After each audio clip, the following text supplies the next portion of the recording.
Heavenly Father, today we put on the full armor to protect us against attack. We put on the belt of truth to protect against lies and deception. We put on the breastplate of righteousness to protect our hearts from the temptations.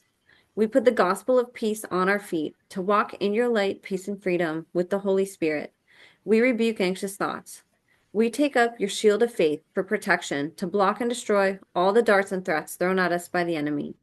We put on the helmet of salvation to cover our minds and thoughts, reminding us that we are children of a mighty King. We are forgiven, set free, saved by the blood of Jesus. We take up the sword of the Spirit, your living word, that has the power to demolish strongholds and is sharper than any double-edged sword. We come to you, Lord, in prayer daily. In Jesus' mighty name we pray. Amen. Amen. What's up, you guys? Welcome to The Imagination. I'm your host, Emma, and today I'm honored to have back on the show for a second time MK Ultra, Freemason, Eastern Star, military abuse and CPS survivor and whistleblower, targeted individual, gate kid, cat mama, happy girlfriend to a loving partner, devoted listener and supporter of The Imagination for years now, and someone I'm honored to call a dear friend, Haylee Graves. If this is your first time tuning in, or if you need a little refresher, here is a little bit about Haylee and what we discussed on part one of her testimony. Haylee was born into a multi-generational incest-based family and has been targeted since birth. She has suffered a multitude of abuses in her life, including incest, mind control and MKUltra, Masonic and Eastern Star abuse, abuse at the hands of our military, targeting, frequency and electronic mind control, and so much more. She was also at one point at the center of a CPS scandal and was heavily abused at home as well. Haylee had nowhere to go for safety. School wasn't even safe as she was entered into the gifted and talented GATE programs where her abuse continued. The first time Haylee was on, we discussed her childhood and when she remembers the abuse starting. Being in a home with two dysfunctional and dissociative parents, along with the extensive measures to groom Haylee to both be complicit and silent to her abuse, she grew up thinking sexual abuse and violence were something all children went through. It was all she knew. It wouldn't be until she started asking questions about the abuse that she would start to realize things were very off and that there was a clear line in the sand regarding not speaking out loud about the obvious abuse that was and had been occurring. Haylee's story demonstrates a deep conflict within humanity when abuse occurs, as her memories both serve in remembering horrible abuse done under her own roof, along with also seeing two parents and relatives who were abuse victims themselves fighting their own internal battles of light versus dark. Haylee's ability to choose and show empathy while also not giving a free pass to her abusers showed the depth of her healing on the last episode. Although Haylee is no longer under the control of her abusers and now has a life full of love and happiness, her torment has not stopped. It's simply evolved. Many survivors who come from generational families involved with MKUltra and SRA never really leave their abuse behind. It follows them and grows with them in stages, from hands-on abuse to mostly invisible abuse in the form of gang stalking, V2K and electronic mind control, frequency torture, loss of privacy, troubles with technology and record keeping, and so much more. Haylee, unfortunately, is a victim of targeted abuse, and this is what we will be primarily discussing on today's episode. For reasons unknown, TIs are often left behind in widespread discussions of what we define as quote unquote abuse. Society has yet to accept that these types of targeting can occur and that those who fall prey to electronic mind control make up a larger percent of abuse victims than anyone wants to believe or realize. Haylee is here to give a voice to everyone out there being victimized, who cannot yet speak out, whose voices have been buried, and for those victims who aren't here with us today. Haylee is one of my personal heroes, and she has been a tremendous support of this podcast. And it's an absolute honor to get to listen to and share her testimony for the first time after years of her selflessly supporting and uplifting other survivors. I ask you all to please give Haylee your full attention as we venture into TI territory today and hopefully provide many of you out there a voice, validation, and puzzle pieces for your own story or research. Although Haylee's experienced a lifetime of darkness, the darkness could still not extinguish her light. And this is exactly the type of hero the world needs and that we have all been waiting for. Before I finish introducing today's guest, I wanted to give just a couple quick reminders and updates. If you'd like to be on the show, share any information privately with me, or send me a written testimony for my upcoming book series or to be written in a Substack article, you can email me at imagineabetterworld2020@gmail.com or standbysurvivors@protonmail.com. As some of you know, my YouTube channel was recently terminated, and I'm being forced to pivot and use other streaming platforms to get this important information out to the public and disclosure communities. Your support would mean the world to me on platforms like Rumble and X, where I'm currently streaming. And I also actually just started another YouTube channel with the handle at Imagination Podcast Official that I will be rebuilding. And I would love to have you all subscribe there as well while I figure out my new presence on YouTube and what that will look like in order to dodge the censorship and backlash for speaking out about these difficult topics. Thank you all on the other side of the screen for helping to make the imagination the safest space on the internet for survivor, whistleblower, advocate, and educator disclosures. So, you guys, without further ado, please help me in welcoming back today's guest of honor, woman of God, voice for the voiceless, survivor, targeted individual, and anti-child abuse advocate, walking miracle, overcomer, and absolute warrior, the one, the only, Haylee Graves. Haylee, it's so good to have you back. Thank you for being here with us today. Thank you so much. That was such a wonderful intro. Thank you. You are so welcome. You are just such a ray of light in this world and in this community. And I couldn't be more honored to have you on here and to get to share your incredible testimony. It's incredibly harrowing and it's also incredibly inspiring what you've been able to overcome. And there's a lot of, I know we'll be talking about targeted individuals today. There's so many TIs that I know who just literally cannot function enough to do something like a podcast. And it's really sad that there's not more people out there speaking for them, all abuse victims actually. But I'm really grateful that we're going to be talking about this topic today, and also so grateful that we got to shine a light on your childhood and validate so many other people's abuse stories that have similar upbringings like you do. And I wanted to pick up where we left off. So we sort of left off kind of at towards the tail end of your actual childhood slash like young adult years. And so I wanted to turn it over to you. And there are also a couple puzzle pieces that we wanted to fill in from the last episode too, that I wanted to give you space to share before we move into the actual targeting part of your story that you're still going through today. So I'll turn it over to you, girl. Okay, awesome. Thank you so much. So a few things that I had left out in the first part is my family is related to the Koch brothers, and my grandma, so my dad's mom's side of the family, their last name is Koch too. And another thing as well, I was mentioning how far back the generational abuse had started on my dad's side of the family. And I forgot to mention, so my dad's great grandma, she came over. So my grandma's dad's mom, she came over from Germany, and she was an indentured servant and a slave, basically at age 9, and had gotten pregnant very fast. And excuse me, she was sold to a guy who's 27. And the family normalizes it, like, oh, that's just, men of that time do that. But she was a slave, you know. And then another thing too, when I was taken away by CPS, we went to the doctors, and I was diagnosed as malnourished. I was 5'1" at 10, which is pretty tall for that age. But I was 81 pounds because there was nothing in the house. Like, I had mentioned that there was like lettuce that would turn orange, like have orange juices. It's so disgusting. In the bottom of the fridge in like the produce area. And I mean, like, we had no food. We had no food at all.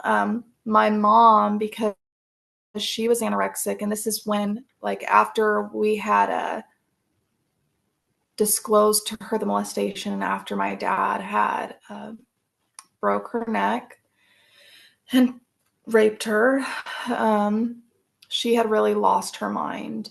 And she was also a victim of MK Ultra at OHSU.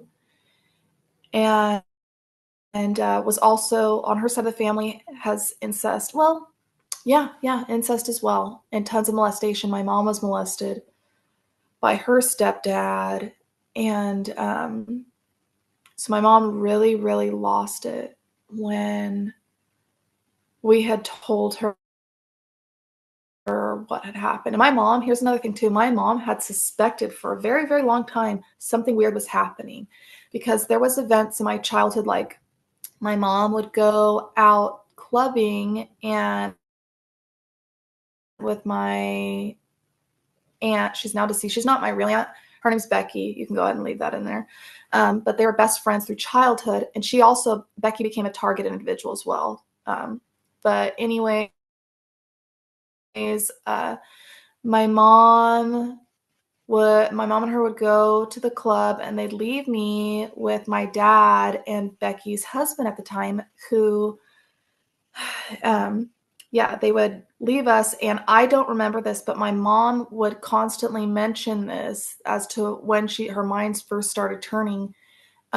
She came back from the club and was like picking us up and like to try, pick us up, have us take us back to her house, so get ready for bed.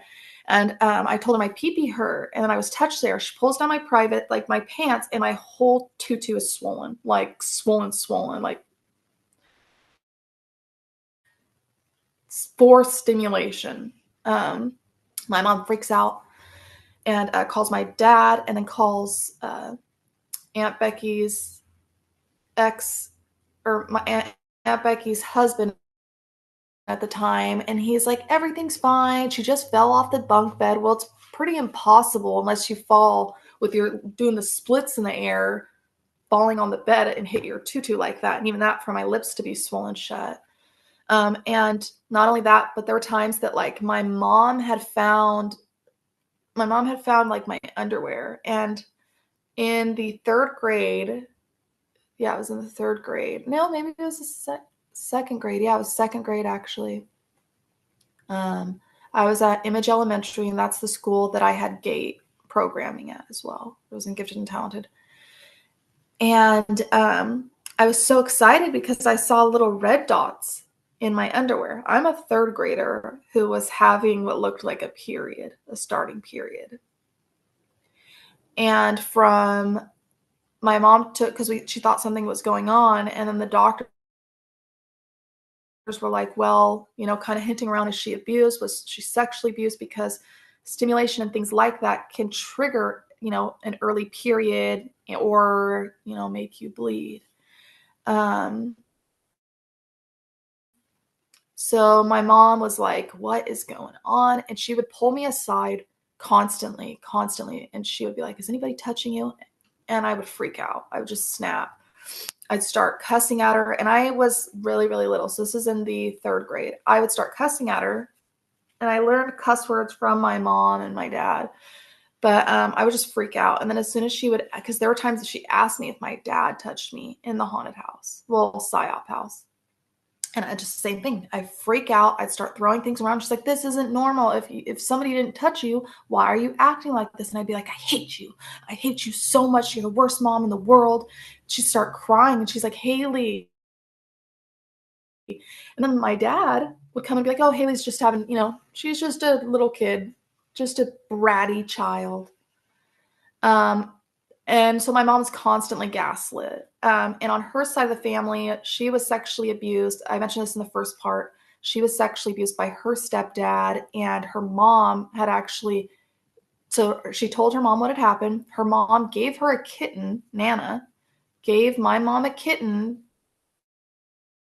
to just be like, oh, take care of the kitten. Everything's fine. Everything's fine. And totally ignored what had happened. And my mom was so traumatized at that point. And keep in mind, my mom, before she like really lost it after we talked about the abuse, I believe that she had splits and disassociation, because she would revert back to acting like a toddler at times, not pooping her pants or anything like that, but she would talk and baby talk. And then she loved animals and she loved cats, and it helped her get her mind off of the trauma. And there was a time that she had told me about this story, and it was like afterwards she started, it's really weird, started like, you could tell she was disassociating, but she was like doing baby talk with it. It was very, very weird. And she would do that a lot.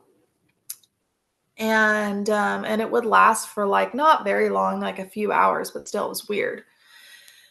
Um, So yeah, she had my mom though, because she was abused and then she was taught like, oh, just ignore it by her mom and by everybody else. It was kind of the same thing, but my mom would stand up for things that were wrong. My mom loved life. She loved children. She wanted what's best for children, and she loved us. And she could see that there were things that were going on that were wrong. And so she'd constantly ask me.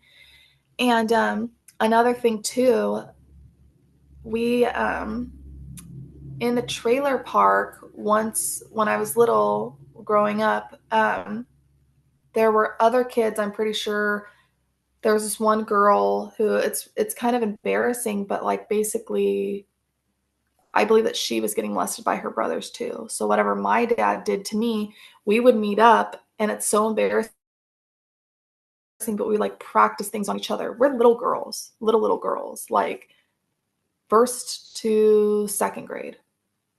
And it was so just like I mean horrible things, horrible things. And she had learned, because she's being touched by her brothers, I'm pretty sure, because how would a kid know this stuff? Like, and she was talking about other things like she was, it's so horrible and disgusting looking back, but she'd talk about like, oh, uh talking about someone French kissing her privates and how she wanted to do that. And it was just so disgusting, so disgusting. I'd tell her like what my dad did to me and showed her, but we were like doing it to each other. It's just horrible and disgusting. And so like in that cycle, it continues. Like if children are sexually abused and it's they're not told, oh, this is not okay, and when they're around other kids, they think that that's normal. Like when I would go to friends' house that had dads, I was at a young child, I was sexually attracted to grown men, which is so disgusting because I was groomed. And I would, this is so embarrassing. I wanted attention desperately because we were neglected. And I remember like my younger thoughts was like, oh, I want him to touch me. I'll sit on his lap, or I'll show him that I want him to touch me and he'll touch me. And it's so disgusting and disturbing as an adult thinking about how my mindset was as a child. That's so disgusting, and it's disturbing. It's so disturbing. Um, but yeah, there were tons of signs of, and also being diagnosed with PTSD at 5 by my uh, me, Cody, and Jesse, by my head doctor, Dr. Miller. Um, so there were tons of signs, and we were malnourished, and so it just was really not an easy childhood. But I just really need to speak out about this because I know there's tons of other kids out there. I'm sure there's millions of people out there that had incidences where they just thought maybe it was okay or blocked it out, and it's not okay. It's literally not okay. I was actually watching one of your podcasts that you'd post recently. I think her name's or Shannon, I think. I'm probably saying her name wrong, but she had talked about generational incest and sex abuse and how if people are sexually abused, or if a father is a pedophile, then they are more likely to date a pedophile, marry, and have kids. And it's like that in my family. It is so true. And it's sick, disgusting, and disturbing. Now, I don't think that every single person does that who's molested, but it's like I do believe that predators can see when you're a victim, and then they can feed off of it and do all kinds of horrible things. I just wanted to say, I know some of those things are really hard to talk about, such as, things like side effects that you had from your abuse that looking back, it's like it could almost like be very shameful. And I just Yeah. want to thank you for sharing that because I think people, especially parents, who don't know that their child's being abused and see Yeah. symptoms. Like I read an article recently about some child that like molested a little girl in class. And the first thing that came to mind was who's abusing him because that's Yeah. a normal childhood behavior, where the article was framing it like this kid got kicked out of school, he's a bad kid, we can't believe that he did that.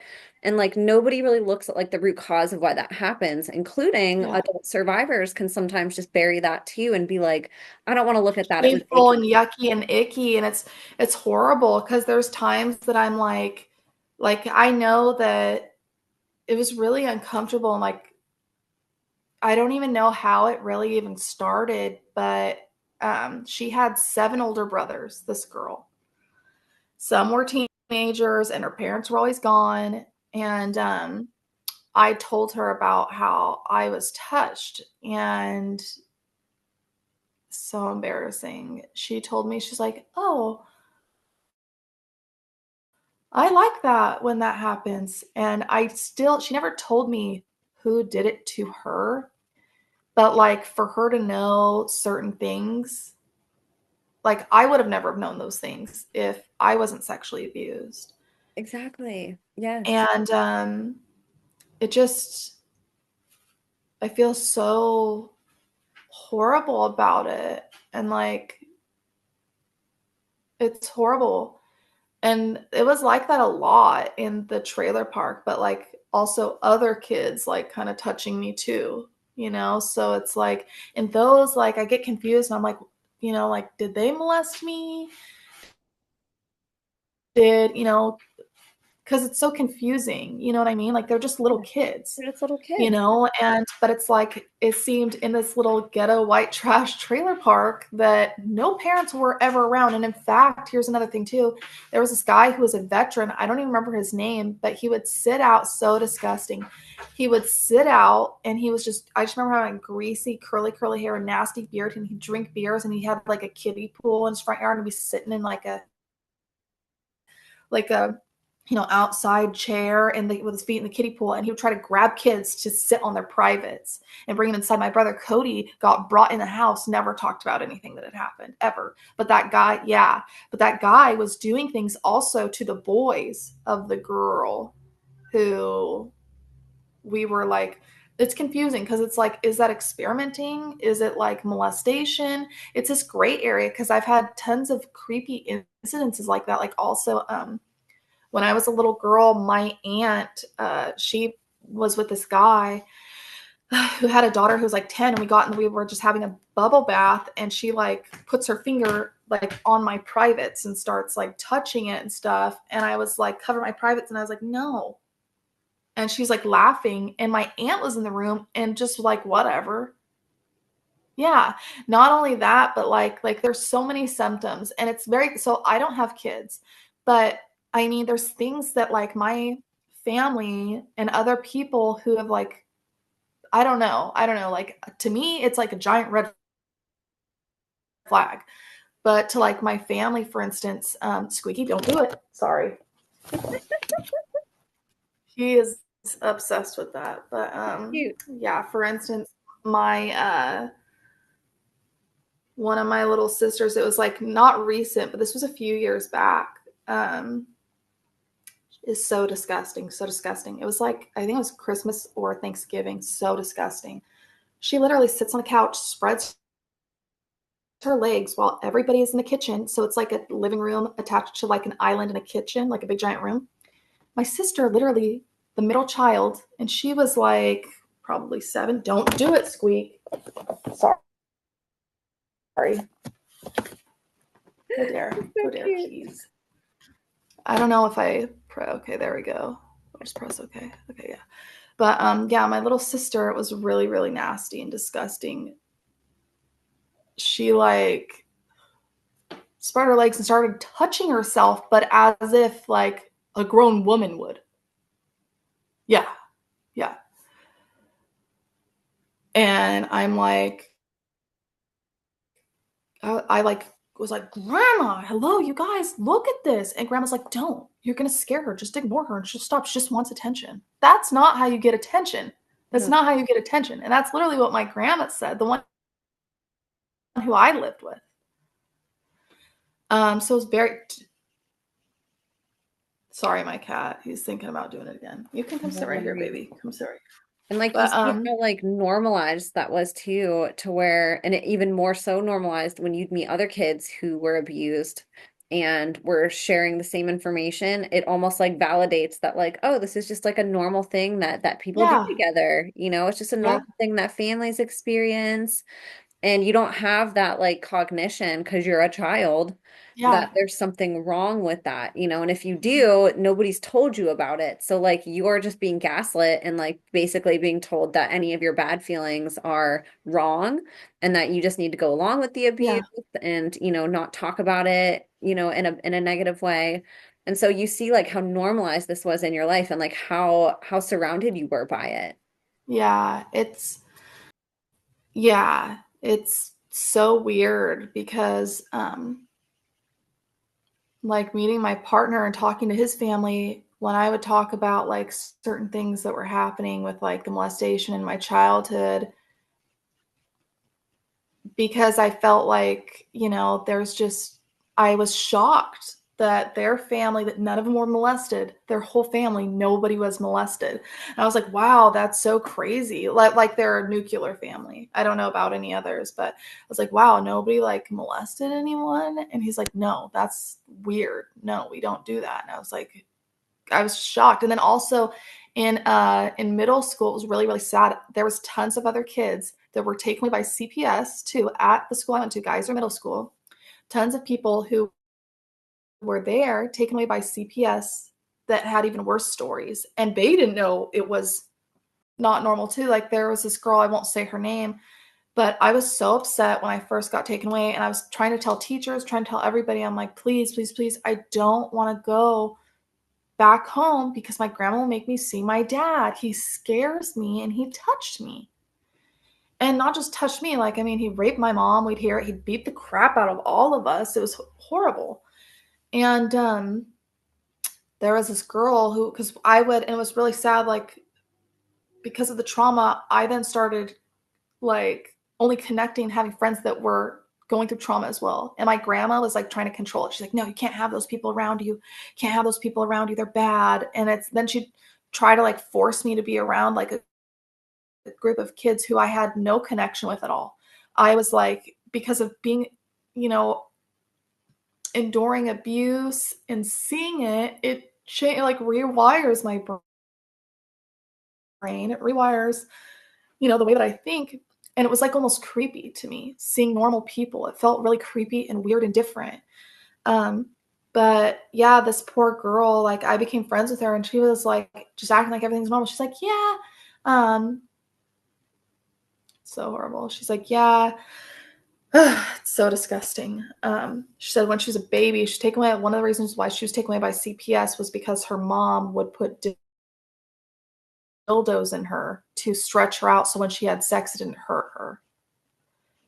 And she was okay with it. Like she just like, yeah, that's what's happening. And we're doing schoolwork together. Like, and she was taken away by CPS and then put in a household where nobody really cared about her, where there was a bunch of kids. It wasn't like adoption. It's like one of those group homes. And this is like a little kid that literally enters into a group home around a bunch of other kids that are abused. There's only like two parents and they don't really care, or monitors. They don't truly care about the kids. So I can't imagine the sex abuse that happens in those places. You know? It's horrible. Well, like I said, you're helping give back the shame to where it belongs, which is to the abusers. And you're doing that for Yes. listeners on the other side who are like, I'm so glad she's talking about that. I've been so embarrassed to talk about it. Because it is looking back on like symptoms, you don't realize at the time that what you're experiencing is a symptom or a side effect, you know, until you get older. Like it, Yes. and then it's like repulsive that like something so heinous could have just been so normal and like casual as like, you know, a child or even as an adult. I think sometimes these things carry through. And then later on, you know, whenever we get older, it's like, oh my gosh, like I can't believe that I was groomed so much that to me was just normal, you know? But I think that's a really important part of the conversation because like I said, these things do happen, and sometimes publicly, like in a school. And instead of like thinking about it as we should, which is why is a child, touching a kid in a very perverse manner or enacting Yeah. something sexual? Like kids often get prosecuted and, in trouble and punished for acting that way when in Hmm. reality they are, you know, that's a side effect of abuse that they've encountered. So not Yeah. only were they abused and now they're trying to process that and they are, acting out, but now they're being punished once again and abused again for sort of like expressing what's going on as best as they can, and it's almost them like sharing like, hey, I'm having a hard time over here and like things aren't right. But instead, like they're getting in trouble, like how the article was written about that kid that I was just talking about. It like broke my heart because I'm like, Yeah. nobody in this article or school asked, like, is everything okay at home? Or like, what adults are around this kid? Like, how did this Yeah. kid learn how to touch another child like this, in school, like in a Yeah. public space, So I think this is a really important part of the conversation that's like typically left out is talking Yeah. about like some of the really hard symptoms and side effects of trauma and sexual abuse and like what that can Yeah. look like. And I think the more that we educate on that and actually talk about it, we can prevent this from happening, recognize it when it's happening, and parents who are not abusing their kids, who have somebody else abusing them outside of the family, can, Yeah. instead of punishing the kids, say, oh my gosh, something's wrong. I need to, help my child instead of, Yeah. punishing them, or like how your family did of like, let's just ignore it and like pretend it's not happening. Like, no, Yeah. let's not. Like, let's talk about why this could be happening because there's probably a predator around that like we need to take care of, So Yeah. thank you for talking about some of these really vulnerable moments. I know it's not easy, but it's Yeah. really important. Even with like the molestation with my dad, I felt like so disgusting. And that's like something, it's like a common thing that a lot of sex abuse survivors feel is this disgust. And it's really confusing when it's somebody that's related to you too. So it's like when um, when you're sexually abused by somebody who you're not related to, you can like full on hate that person and be like, oh, you're horrible, this and that. But then when you add that it's a family member and like it gets so confusing because you still, you love them, you are a part of them, but you don't love what they do and you don't love. I guess I like it's very confusing because and instead of, yeah, exactly. Instead of it like turning towards my dad and towards the people who have hurt me, I would turn it towards myself. Like when I was a kid, I would constantly like take showers all the time. I still do. But it's like disgust. It's this nasty disgust that does not seem to go away. And it ends up turning into self hatred. And it could easily go into self mutilation, drugs to try to numb that filth and shame. And it's horrible, it's uncomfortable, but I mean it happened and it's really common too. Like I mean, maybe it was just because the area that I lived in, like we lived in a trailer park with a bunch of kids and there were a lot of parents that were on drugs or just gone. Like, and here's another thing too. A lot of the kids in that place were living with their grandparents too, because they were already taken away by, yeah, from their parents.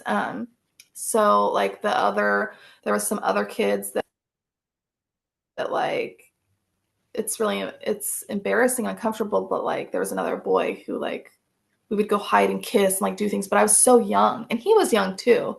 I think that he was like I'd be like 5 or 6 and I think he was the same age, but it was just disgusting like thinking about that because it's like no child, and then I couldn't enjoy things as a child because of like all these things, you know what I mean?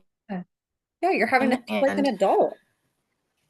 yeah, yeah, and it's horrible, and it's like it's a constant cycle though because I've heard people say this tons of times before. Oh, it's just experimentation. It's just kids experimenting this and that. It's like what in the weird Freudian chaos? This is not normal. This is so creepy. It's so perverted because it's not. It's just not okay. And like when I haven't talked to a lot of people about what had happened like in the trailer park in regards to me and other kids, because the times that I had talked about it, I was told, oh, that's normal. That's normal. That's just regular experimenting. You don't experiment as a child. You usually do that in like your teen years, not as a child. And then here's the thing too, is it like perpetuates a cycle. Like you touch one person and they think it, and especially a really bad thing too is a lot of the times when kids are abused, it goes one or two ways. Either they're told that oh, don't say anything. If you say something, I'm going to kill you. I'm going to kill your family. Or they make it this game, this like, oh, fun little game. This is, and not just like, oh, it's between us. They make it seem like there's like, it's just normal. And that's what was happening with my dad in the shower. And the younger memories, like with Fred, him and that other guy, like my earliest memory when they had stuck a dildo in me and I thought it was a hot dog. Um, yeah, they like just made it seem like it was something that was just normal. Yeah. And it's not normal. It's not normal at all. It's really difficult when parents normalize that because then they don't even look, it's like they disregard or have cognitive dissonance towards like the signs, because that's a huge sign. If a kid is touching other kids, or if they're like this girl, it's so embarrassing and it's shameful talking about now, but I mean, like, it's horrible. It's so horrible. She was the same age as me, and it didn't just start like us doing that. We were like would play outside and stuff, and it was really disgusting and embarrassing. I remember her telling me, have you ever been touched down there, or have you ever touched yourself down there? And it's so embarrassing and disgusting, but once you like get molested and it gets stimulated, you're like, you know, you just do it because, you're groomed to do that. And I told her, yeah, oh, it feels good. It does, but I couldn't explain this horrible feeling. I didn't have the vocabulary for it, and I couldn't quite understand it, what this filthy feeling was from it. And like we'd always go outside and play with each other. We'd play with her brothers or whatever. Like her brothers, we would all like. It was really nasty. It was like almost everybody in that trailer park. The kids were like kind of all, it's disgusting. We're all like doing kind of things to each other. Like I remember being young and making out with the girls' older twin brothers. Well, like kissing and trying to do tongue, but this is when we were like really, really little. It's disgusting. It's so disgusting and embarrassing. And she had twin brothers, and I was like, oh, I'm dating them, and we'd walk around and hold hands. But it's just disgusting because it's like, parents are like, oh, they're so funny and cute, but I don't think they knew like what we were doing because people weren't really watching us. People just weren't watching their kids. This is in the 90s, and in a trailer park where, you know what I mean? And it's just really sad and shameful. And I wish if there are survivors that are listening to this, if there are people out there who have gone through this, let go of the shame. It's not yours. You were a kid, and kids don't have the capacity to understand, especially if you're groomed and you're taught to do that and that was done to you, like being little, you're just a little kid. This was in the trailer, so I was like in between like 5 to almost 7, probably even younger than that, but it's kind of like I don't really have a lot of memories until like the molestation at 5. It's kind of like that stuff is just gone. But yeah, let go of the shame. Yes, it's horrible. Yes, it's disgusting. You should have had people around you that were searching for signs. And if you were like me and getting mad at your parents or people that were asking, they should have known right then and there. If you're freaking out and misbehaving and doing all these things, or even acting out and I was told I was bratty. And I was bratty, but I was so angry and upset because I didn't know how to deal with the molestation. And if you, went through that, you weren't a brat. You were just, a kid that went through horrible things and just let it go. It's not, and, it's not how things are now. It happened as a kid, and just try to let it go. It's painful, yes, but you have to understand it's painful for me, as I'm sure it's for everybody who's been through things like this. It's uncomfortable. People will talk about the molestation, but they won't talk about the things that come from the molestation. They just, you know what I mean? Because they feel like it was something that's so dirty. And yes, it is dirty. It's disgusting because it came from abuse and it's perverse. Yes. But, you know, that's all I can do now is obviously not do that, of course. But I mean, not be anything like my parents or people that disregard and try to keep quiet about that stuff. So, yeah. Um, so yeah, I'm gonna go to when I was at my grandma's house. So I was taken away by CPS. All this stuff was happening. I was taken away by CPS and moved into grandma's house. This is another thing I forgot. The whole neighborhood was filled with cops, like Clark County sheriffs. And there was actually another person in the neighborhood. Yeah. So I mean, full, we lived in a cul-de-sac in this neighborhood, and there were 4 cops or Clark County sheriffs in the neighborhood. Yeah. And as soon as we moved from the home, we were having weird things in the neighborhood too. Like there were neighbors that a lot of it's like the targeting, like it just went right off, but we didn't know it. Like we were my grandma, she got fined for us having a basketball hoop. This guy took her to court because his kids were playing outside the basketball hoop, all kinds of things. But anyways, yes, there's tons of police there. And keep in mind, there's also neighbors that have said that they were being going under electronic harassment, which is the target individual torture in that neighborhood. And it was filled with police. Yeah. And so the police did all start moving out. There still is quite a few police officers there. But yeah, so my grandma, she had contacted, she was in contact with CPS. CPS was coming out, and then we had CASA workers. The dude didn't really care. He literally just came over to eat, and he'd show up right before dinner time and then just talk about the food. And because my grandma was there, he wouldn't pull us out one by one. They just watch with the whole family and people who you're around, so they don't really you can't talk about stuff.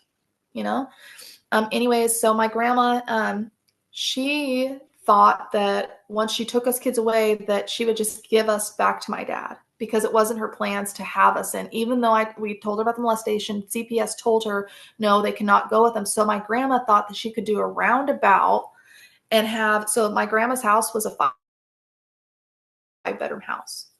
Me, Cody, Jesse, grandma, and she planned on my dad and my stepmom living there with us. And they actually moved in right after we were taken away by CPS. Yeah, so it's my 7th grade year, and I was being pressured to have a relationship with him. I had food held over me, and especially from having no food in the house as a child, that was a huge motivating factor, and abuse.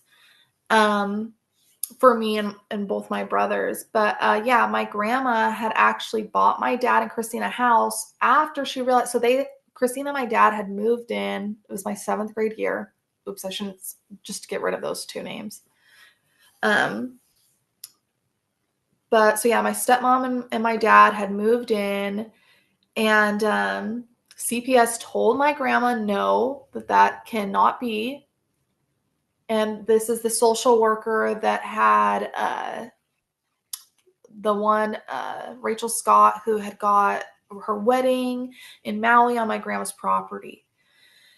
And yeah, so my dad, it was really crazy. My dad and Christina moved in, and they were in there for 3 months. So CPS, they were told, oh no, you need to leave, but they allowed my dad and Christina to stay there without taking his kids away, without any issues.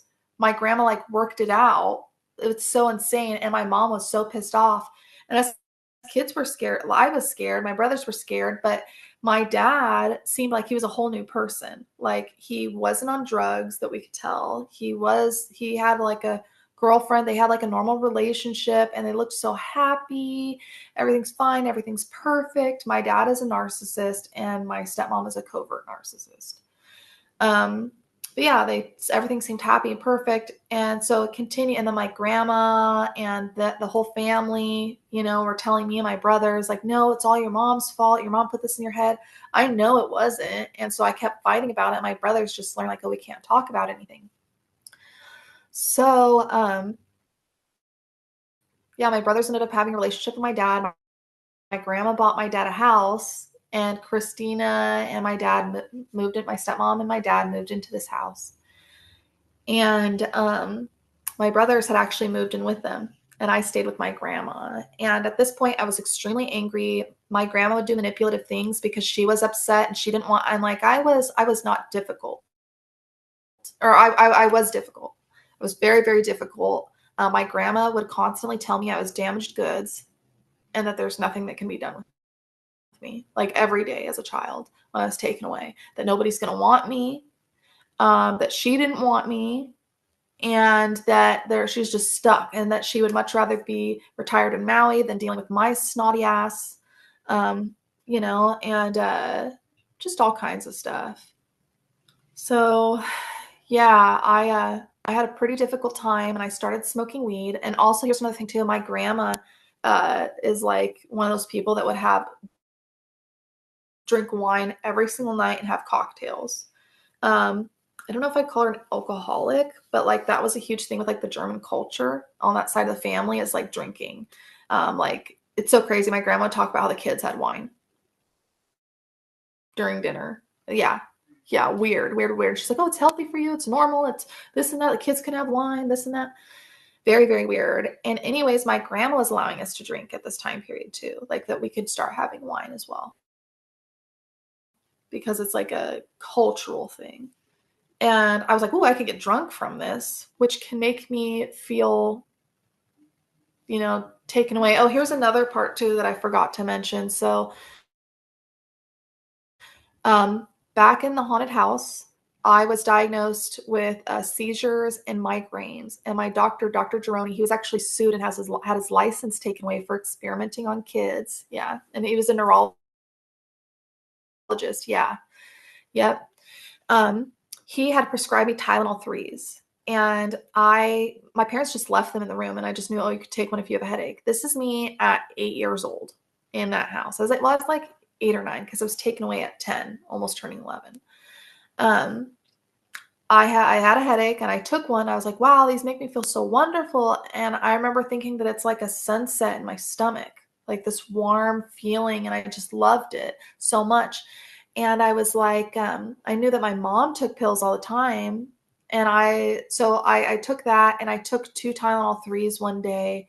And I was like, wow, this feels so amazing, so amazing. And I was really, so before this had happened, I was really, really angry with my mom because my mom would take pills.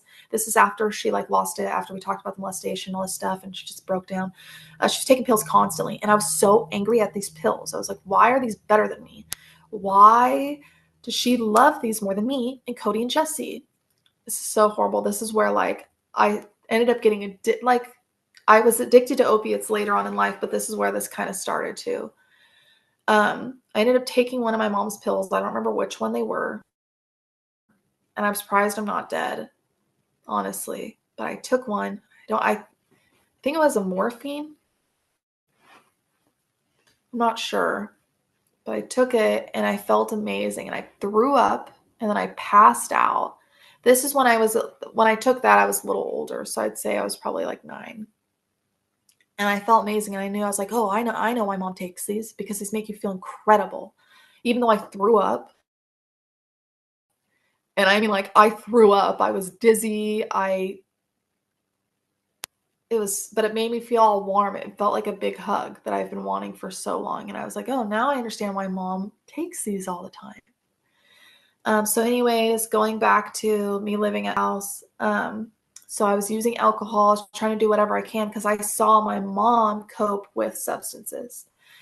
And since my grandma would have alcohol, me and my brothers would get like drink and get drunk, like drunk. And it was horrible. And that lasted for a pretty long time because when we go to Maui with my grandma, we would do the same things. And we were just, not good kids.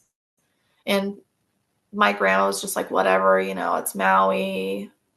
So whatever, just let them do what they're going to do. But like, we were like causing a ruckus and just, you know what I mean? Not doing, this is when I was like a teenager. So like around 14, 15, all the way to like 17. And then I started smoking weed. And then my grandma wasn't able to control me anymore because I would just start talking about the abuse. And like she tried to control me a lot. So did the family. They like threatened me. There was times that also I was really mad at Christina, my stepmom.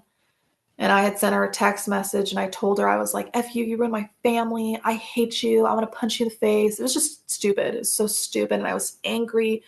And I literally felt like this woman ruined my life but wasn't her, it was my dad. Well, I mean, ultimately, like she'd like call the house and ask for my dad and my dad would leave. So anyways, I was just upset. Anyways, yeah, my dad came over and started stomping in the house trying to scare me. This was when I was 15. And he puts his finger in my face like this and he's like, don't you ever fucking talk to Christina like that or else I'm in. I was like, what? What are you gonna do? You gonna molest me? And he stopped and like started crying and left the house. And I can't believe that ever came out of my mouth. I can't believe I ever said, what are you gonna do? You gonna molest me? I can't believe I said that to this day. And I was shocked when it came out of my mouth. But I was upset, and like everyone called me a bad kid, a bad like teenager because I was drinking, smoking weed. And I was so angry. Like my grandma also, she would like, when we were kids, she had these, like, like investment properties, like rental properties. And we would be right after school, we would be painting and doing work in these rental properties till like 11 o'clock at night. So it'd be a full day of school and then going to do that. And because she didn't want to hire, workers to actually do this stuff. But here's the thing too, like her and her family, that's something that they would just always do. Like her and her dad and her mom, they had rental properties too, and they would get all the kids to do stuff. And I mean, I understand that, but all the way till 11 o'clock at night. And then she'd be like, well, I'm going to get you food. Do you want food? Then you'll do this. Yeah. And then we were allowed to drink too when we would work. So that's kind of like when I started to have like a problem with just using any substance that I could get my hands on. And then I went back to my mom's house. It's really messed up, actually. My Nana, I feel so bad about this. So I was like 15, 14, no, 15, 16, 17, like around that area. And I would just be like, oh, I have a headache because my Nana and my mom would just give us pills. It's really bad to say. I love my mom so much. She was not the same person, but yeah, she would. She'd like give us Oxycontin, morphine, Valium, and I would lie. And I'd be like, oh, Nana, my head hurts. Tylenol's not doing anything. She's like, oh, baby, you want 100 milligram morphine? You want a 30 milligram morphine? Grandma has these. No, not grandma, Nana. Nana has these. And she's like, I just can't give you Oxycontin. Oxycontin's mine, but I have all these morphine. It's so weird. And then I would get high and we'd just lay with her and like hang out in her room and we'd feed her stray cat. Well, the cat she took in that was a stray named Muffin. And we'd just hang out. And that was it. And like my Nana was getting, it's embarrassing. She was using like too many opiates to the point where she'd slide off her bed. Like she would literally, yeah, like slide off her bed. And my mom would do the same thing. My mom would get pills from Nana. They'd like all get pill. It was like a pill mania. And then pills started getting like restricted. And it just wasn't good. I started getting on like Kratom and I was using like Oxycontin, all kinds of stuff. And I ended up going to jail at 18 before. It was really, really horrible and messed up. What happened was, so I really don't like, I want everybody to know I love my mom. My mom was not the same person after I told her about the molestation, and my brothers hated me because, like, my older brother would be like, "You're the reason why the family broke up. Mom's like this because of you, because you told her. You could have just shut your fucking mouth, and we would have had a mom and a dad." But anyways, yeah, I at this time when I was older too, like I started to see like the dysfunction with my mom. Like it wasn't just she wasn't just like, oh, the same mom that I had before. That I always like have the image I have in my head. Like, and yeah, she was abusive. I talked about that in the first podcast. But what had happened, I hate saying this so much. I hate saying this so much. But I ended up going to jail at 18 because I got charged with assault too. Yeah, against my mom and Nana. It was, the whole thing was so fucked up. I should have fought it, but basically, I had confronted my mom and I was like, "You did nothing when you were in that bed. You did nothing. And you let him stick his finger in me, and if you weren't fucking high, you could have protected me, and I was your fucking kid." And I was angry. I started getting angry at her because I'm hearing lies on both sides of the family. My dad and my grandma are sitting there talking about how horrible my grandma is, or my mom is. I'm starting to see my mom using drugs, choosing drugs over us. Like they did things like leaving the CPS mental health report or psychological report that my mom had, that they gave my mom, and my grandma slipped in my room so I'd find it, and I started reading it. It was horrible. My mom didn't have Munchausen by proxy, but that's what they diagnosed her with, was Munchausen by proxy, and all kinds of other stuff. But anyways, I confronted my mom on it, and then Nana comes out. I'm in the hallway, like my mom's in her bedroom on her bed, and I'm like sitting there like being like, "You could have done this, you could have done that," and I'm in the hallway. And it's like my Nana's room and then my mom's room, and here's the hallway. My Nana comes jolting out, gets in between my face, and she was like, and keep in mind, my mom and Nana were Spitfires. Like they're anyways. My Nana gets in my face like this. She's like right in my face, putting her finger in my face like this, to my head and my chest, and doing this over and over again. And I had just gotten an industrial piercing. It's like a piercing that goes like right there. And it had a horrible keloid because I'm allergic to metals. Anyways, my Nana, I turn my head and my mom starts saying something to me, and she hops up. My Nana grabs me by that ear with the keloid and pulls it down. So my head's bent down like this, but much farther down. My Nana's holding it by that keloid and by the piercing, tugging it. My mom hops up out of the bed and literally charges at me and starts like pulling my hair, slapping me, punching me while my head's upside down, while my Nana has my ear. She's coming at me from this side. And I kick my mom to try to get her off me. I like kick her, and she like falls down. And then I do this like to get Nana, and my head's pulled down. She's got my ear like this, like pulled in her.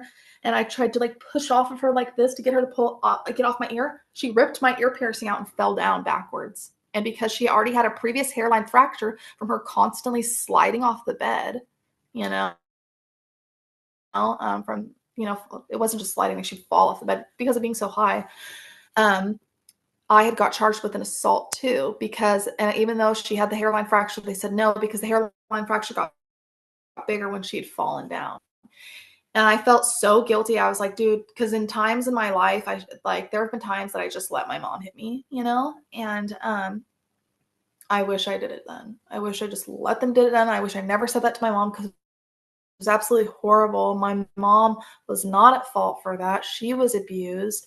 It was my dad's fault. And it seemed like I was getting that same pattern and mentality at that age being drilled in my head, that don't blame the abuser, blame the people that call out the abuser, blame people that are around the abuser, instead of blaming the abuser, you know? So yeah, I ended up going to jail for 3 months at 18 years old. And ironically, the people in my jail cell are now my gang stalkers. It's very, very odd. Yeah. Yep. The girl whose voice I hear in my head, that's her. Tony Rodriguez. Yeah.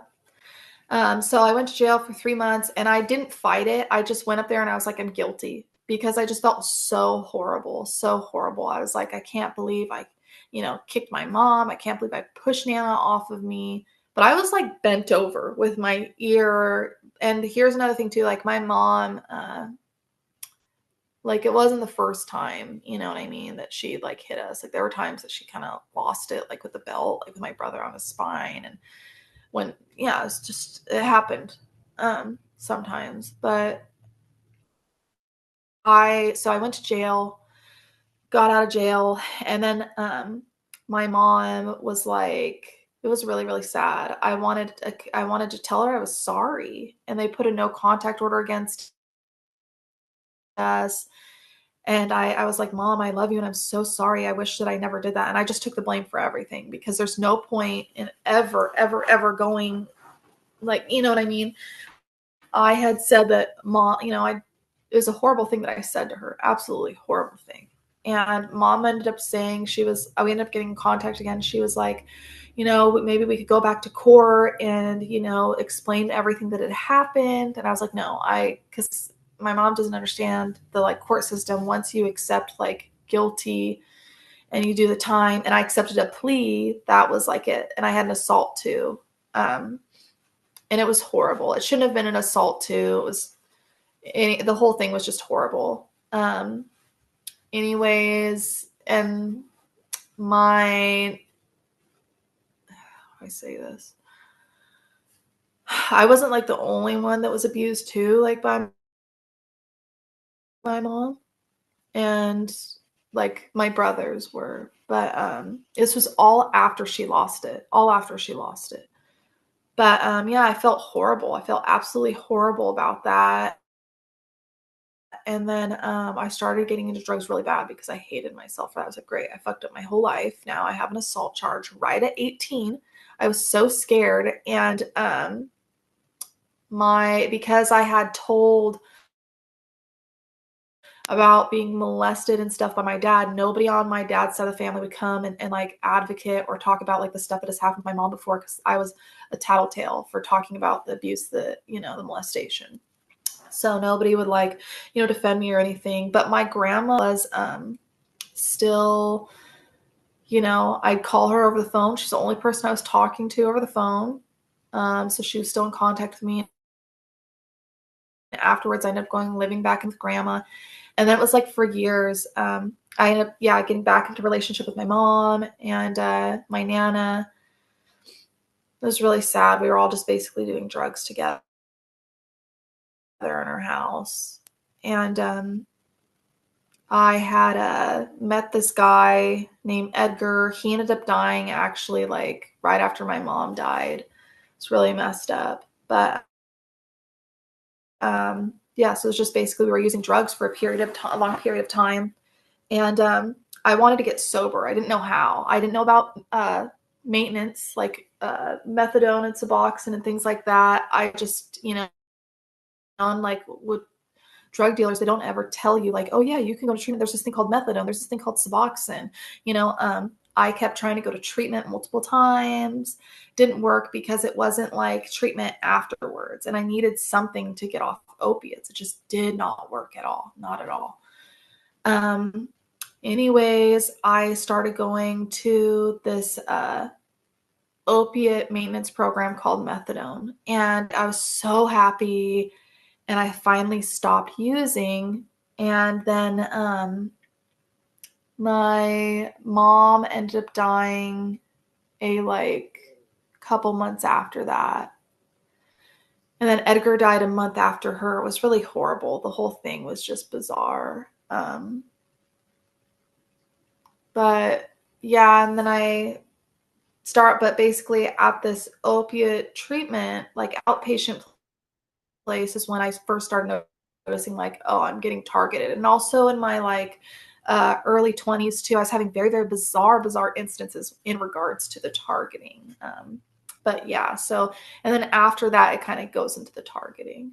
So, Let's talk about that a little bit and sort of preface it. Because, like I said, this type of abuse, I think, because the way that I see it with people's reactions is like you were saying with like an actual abuser, when you were separating like somebody that you know that's in your family versus somebody that you're not. I think there's another dynamic with this type of abuse versus what we're used to abuse being, which is sort of a hands-on yes. sexual, physical, emotional, mental abuse that an actual person that you can see, you can point to, that you can pick out, that you can send Yep. to jail, that can get in trouble.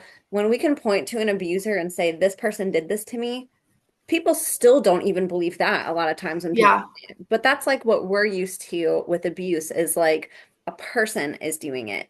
Well, when we hear about things like gang stalking, we're like people that we don't really know and we can't pick out their faces. A lot Yep. of people don't know who those abusers are. When we're being targeted with electricity and frequency, when there's invisible forces around us that are being perpetuated by somebody that we can't see, we're just getting the effects of it and stalking and things like that. That I think people have a hard time wrapping their mind around it because it's not as easy as like pointing Yep. and being like, this person did this to me. When asked like, well, who's doing that to you? People don't know. And like we can say like the government Yeah. and this and that, but that's like a whole nother thing that then you have to explain Yeah. it to people. And it can make somebody Exactly. it can put somebody in a really uncomfortable situation to talk about their abuse because it's Yeah. not your typical abuse that people know, like what we've been taught abuse is. Yes. So I think that, this is really important because so many people are going through this and not only can't they talk about it, but a lot of them don't even want to because they don't even know like how to explain it to people. And Yeah. so I know that you had prepared a little bit of just kind of like an explanation or some verbiage on how we can kind of preface this, but I'd love for you to talk about it because I really think that Mhm. this gets left out of the abuse narrative. Like people can accept that child trafficking exists, Yeah. that domestic abuse, that pedophilia, incest, but this it just gets like kind of left off and like pushed off to the side and it's like either conspiracy or some people like do believe it. But like I want to talk about it like in Yeah. a very grounded way, like how you're so good at, and just have like a really grounded conversation. 'Cause for me, like when I first heard of it, I didn't write it off, but I too hadn't heard of it. I was like, well, if this Yeah. exists, why have I It's never so heard of it? crazy. It's hard to believe. Yeah. Yeah. But once like you listen and people talk about it, it's like, oh, like that makes complete sense. Like, of course there's people out there that would do this stuff. Like, and that's like an even better way to do it because nobody can point to you. Like you can do it remotely and like Exactly. nobody knows who you are. Like it's like a more sophisticated way to abuse somebody and like to be hidden, Mhm. which is really sick. But I'd love for you to maybe just talk about a little bit about like The perfect targeting. crime is what they call it. Yes, exactly. Yes. Yes. It's horrible. Yeah, so I have a little piece here that I actually have written out. Let me find it. Okay. Sorry. So, the Target Individual Program is a federally funded government program that falls under MKUltra trauma-based mind control, paired with non-consensual experimentation with advanced technologies and social engineering. After MKUltra was exposed, our government needed to create a front operation to deter attention from uncovering these crimes against humanity and have the funding and resources to do it. The terrorist watch list was just that. After 9/11, the terrorist watch list was created to counter terrorism by adding suspects to be on this list known as investigative subjects. However, non terrorists would be put on the list as well as non investigative subjects for many reasons. One, the FBI, Department of Homeland Security, and NSA directors were getting thousands of dollars to add names to the list because more names equals more funding. Resources from this program, such as funding surveillance technologies to further their experiments. Three, victims of these programs, such as MKUltra targeting program, would lose many of their rights. Infants, children, disabled, elderly, women, and men are put on this list and are experimented on through these programs.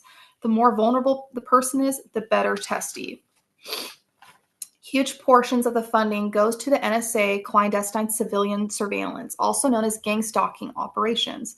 The target is followed everywhere they go. Tactics used by these groups is directed conversations, death threats for speaking out, orchestrated car accidents, assaults, break-ins in the home, leaving notes, moving stuff to make you think you're going crazy, killing pets, work mobbing, stealing important documents, smear campaigns.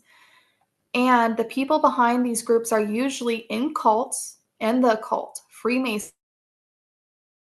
which almost all police, first responders, judges, lawyers, FBI, CIA, Department of Homeland Security are, Scientologists, Satanists, witches, and also sex offenders, drug addicts, prostitutes, pimps who are trying to get out of charges and going to prison. Another huge player in these gang stalking affairs are security companies who are directly subcontracted through the fusion centers, NSA, FBI, and Department of Homeland Security. Security companies like Flock Safety, which is the company that hires my and orchestrates my gang stalking, Citizens on Patrol, and InfraGard are these groups. Many TIs have been raped, assaulted, murdered, and driven to suicide by these people. Some of the non-consensual experiments involved advanced technologies like directed energy weapons, frequency weapons, biosensors, brain-to-computer interface, remote neural monitoring, dream manipulation, voice-to-skull, also known as V2K or voice of God weapons, and remote rape. The social engineering used is gaslighting, gang stalking, social isolation, mental health interference, remote hypnosis, using symbols, colors, phrases to provide a reaction. So that's just what I have written down so far about the targeting program, but it's so much more than that. It is literally designed, once a person is put in this program, they are labeled as a terrorist, but because they're labeled as a terrorist, they lose rights. And they go around in neighborhoods, they go around to family, friends, to work into any groups that the target is in or has contact with. They also go to stores and public infrastructure, all kinds of places. And they basically say, hey, this person is a terrorist or an extremist, and we need your help surveilling to basically save America. This person's a horrible person. And then they also tell a lot of lies too. So it's not always like, oh, this person's a terrorist. They change the lies based on the community that is around the target. And they literally watch those people. Yeah. And they find out what those people hate or despise or dislike. And then they say that that person is that. So they tell different groups, like neighbors and different people, all kinds of different lies. And then they also threaten them. So if you have like anybody who's a friend who's a business owner or whatever, they also are blackmailed and threatened, like, oh, if they continue to help you or have contact with you, they'll make sure their business goes down, that there will be horrible reviews and all kinds of stuff like that. But so yeah, they get people from all over. Sometimes you hear people's family members participating in this. And so basically you're extremely isolated. And then they also use, this is very bizarre, but they also use honey, they're called honey pots. And they are people that they pay to basically be handlers or in close proximity to the victim so they can drug the victim, gaslight the victim, and further abuse the victim so that the programming continues to be instilled in the person and work. So it's kind of like a house of mirrors kind of thing. There's a lot of illusions. There's a lot of it's very, very hard to believe. I wouldn't have believed this unless I went through it myself. So I understand why it's very difficult to understand these things. If I, you know, like before this had all started, when I was going to this treatment center, there was multiple people there that were targeted. And they were talking about being stalked by groups at the treatment center. And I was like, oh, that's crazy. That person's just on meth, you know? But that's the thing, is they use people who are on drugs to cause plausible deniability, because drugs can cause psychosis, schizophrenia, all kinds of things. And so, they basically use plausible deniability to get away with anything and everything they want. And these people are truly like as evil as it gets. Um, but yeah, and the technologies are horrid. And I believe personally that people who are targeted, now I could be wrong, this is just my theory. I believe people who are targeted are defectors of MK Ultra, or defectors of some programming that they didn't fulfill, or the handlers didn't quite, they the person or the victim or survivor did not do exactly what they were like groomed to do. And so they get thrown in this slow kill torture program to continue to traumatize and gaslight and do all these things. And here's another bizarre thing too. There's a huge connection between all the mass shootings that are going on and target individuals. Like, they are doing this to so many people. And now every target individual, I'm not saying that all target individuals are going to go do something crazy like that. Most of us would not at all, because we understand and know the program. But there are a lot out there that that they do this to, and it could be anybody. There's this guy named Myron May, who was an attorney, who was a target individual, who's hearing voice to skull, and he was an attorney, or a lawyer, a really, really good lawyer, attorney, and making a bunch of money. But because they used it on him, he did a mass shooting. And I mean, they have doctors that they do this to. They have attorneys, lawyers, they have scientists, they have activists, which is people that they love to do this to, doctors, and they do it to drug addicts. They do it to people who already have trauma, and people who have already been victims of SRA and MK Ultra types of programs. Thank you so much for that. And yes, you're so right. Like, I've heard so many instances of that on this podcast from people, and I'm sure you have too, from episodes that you watched, especially people that, like you said, were trauma victims, whether it was MK Ultra or otherwise, and they Yeah. disobeyed the system, left the network, right? Like, they don't like when people do that. So this Yep. is like a covert way that they can control you still without Mm-hmm. putting their hands on you. They know that you're older now, that you can fight back, that you're awake, you can speak out. So one, they can't have you see who they are. And if they Yep. do have you see who they are, like you said, they come in as a honeypot, somebody who might be your friend, somebody who's a relationship, who Yep. can help sort of further guide you down the path that they originally wanted you to go down with a smile. Yes. You know, you have no idea that this person is working with the network, which is also really, it's really sad that they do that, because then it's like you can't just have like a normal conversation like most people can, where somebody's nice to you or wants to be your friend, and it's just like you don't have to think twice about it. Yeah. You have to question every single person that comes in your life, and have discernment, and Mm-hmm. keep a boundary up until like that they're safe.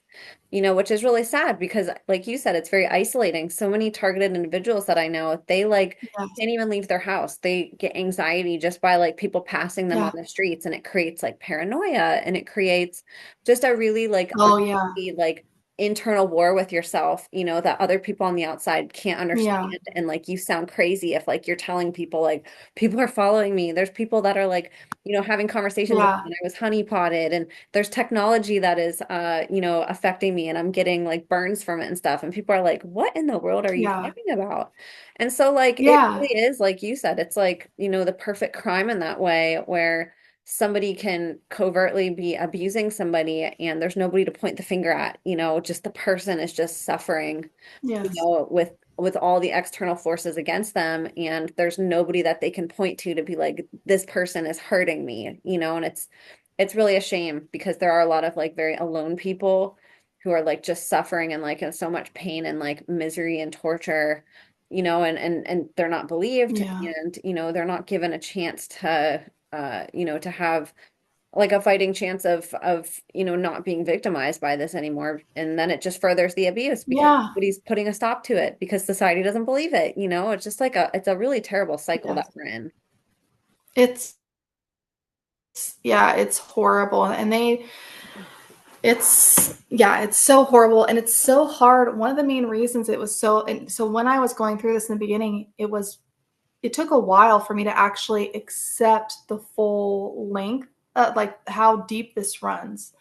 Um, because it just seemed, so here's another thing too. They have scripts. So there's scripts that do this, or there's scripts that operators use, and as well as gang stalkers. They have these little groups, and it trickles down. Like the NSA, Department of Homeland Security, like they subcontract through a security company like Flock Safety. Flock Safety then hires gang stalkers to do a lot of these. Yeah, right here, the FBI terrorist screening database.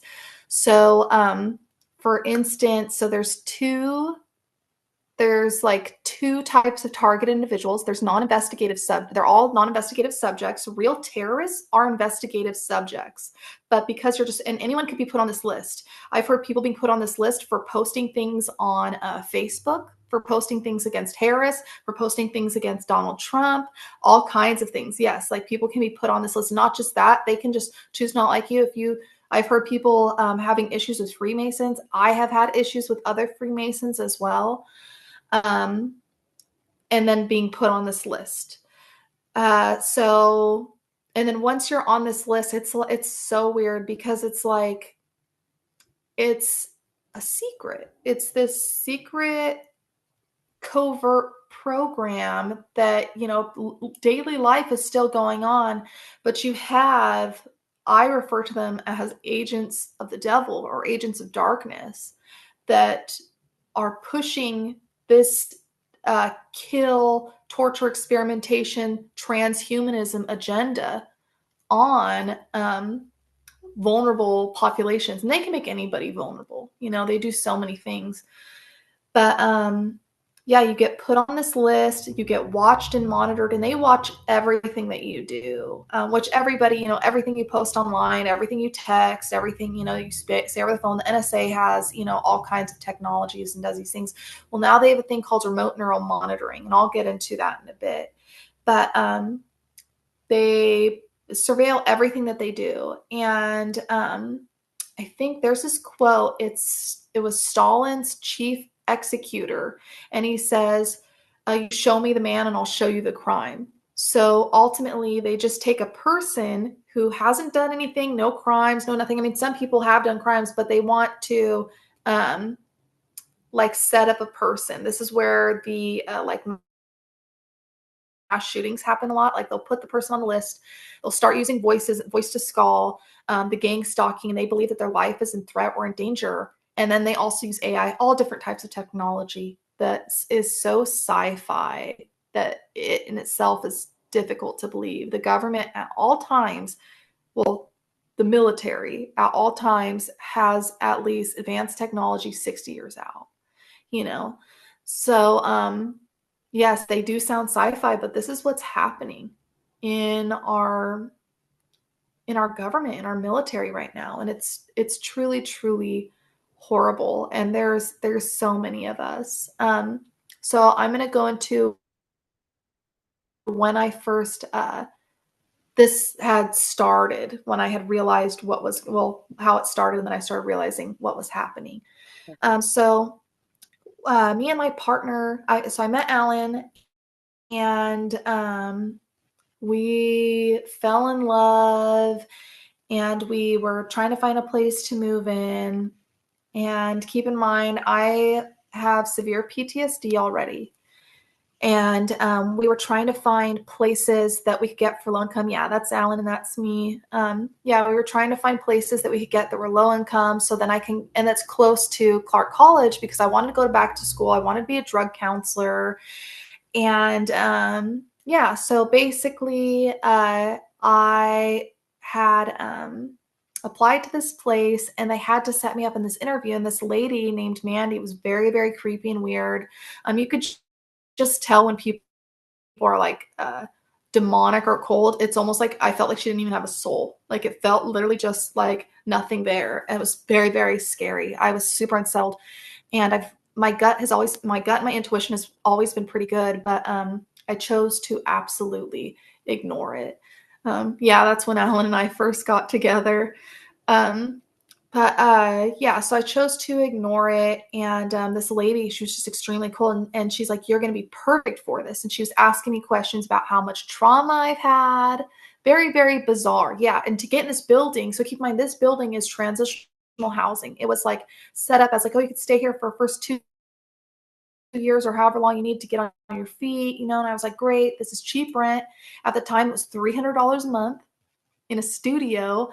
And I was like, great, this is going to be so much fun. It's going to be so awesome. And I'm going to have people around me, that are kind of going through similar things as me. And I'm going to have tons of support, tons of healing, all this stuff. That's what they played out the whole building to be. And I waited. And also, here's another thing too. They got me set up on Social Security, which was so amazing. I was trying to get signed up for Social Security, and it took me a really long time to do because I was having to do it myself. And it's just a very confusing process. And you get denied like 3 times, even though I was diagnosed with PTSD at 5 and just all this stuff. Yeah. Anyway, she helped getting me on Social Security, and that was part of the requirements for me to even get in this building. So I think that's why I got it in the first place. I actually got it. Because they wanted me in that building. There was one room open. So I move in there and I was looking around. There was some weird characters there. Like you could tell people were like, it. So here's the types of people that they allow in this building. They allow people that are in recovery. And they said that, I thought that meant that people were in recovery, like being sober. No, there's straight up drug users and gang members in the building, like using so much fentanyl and meth that it comes in through the vents, and our security guard almost died just walking through the hallway. And it's really, really horrible. So they said it was for drug addicts in recovery, and that's what it meant. And then you also have people that are disabled.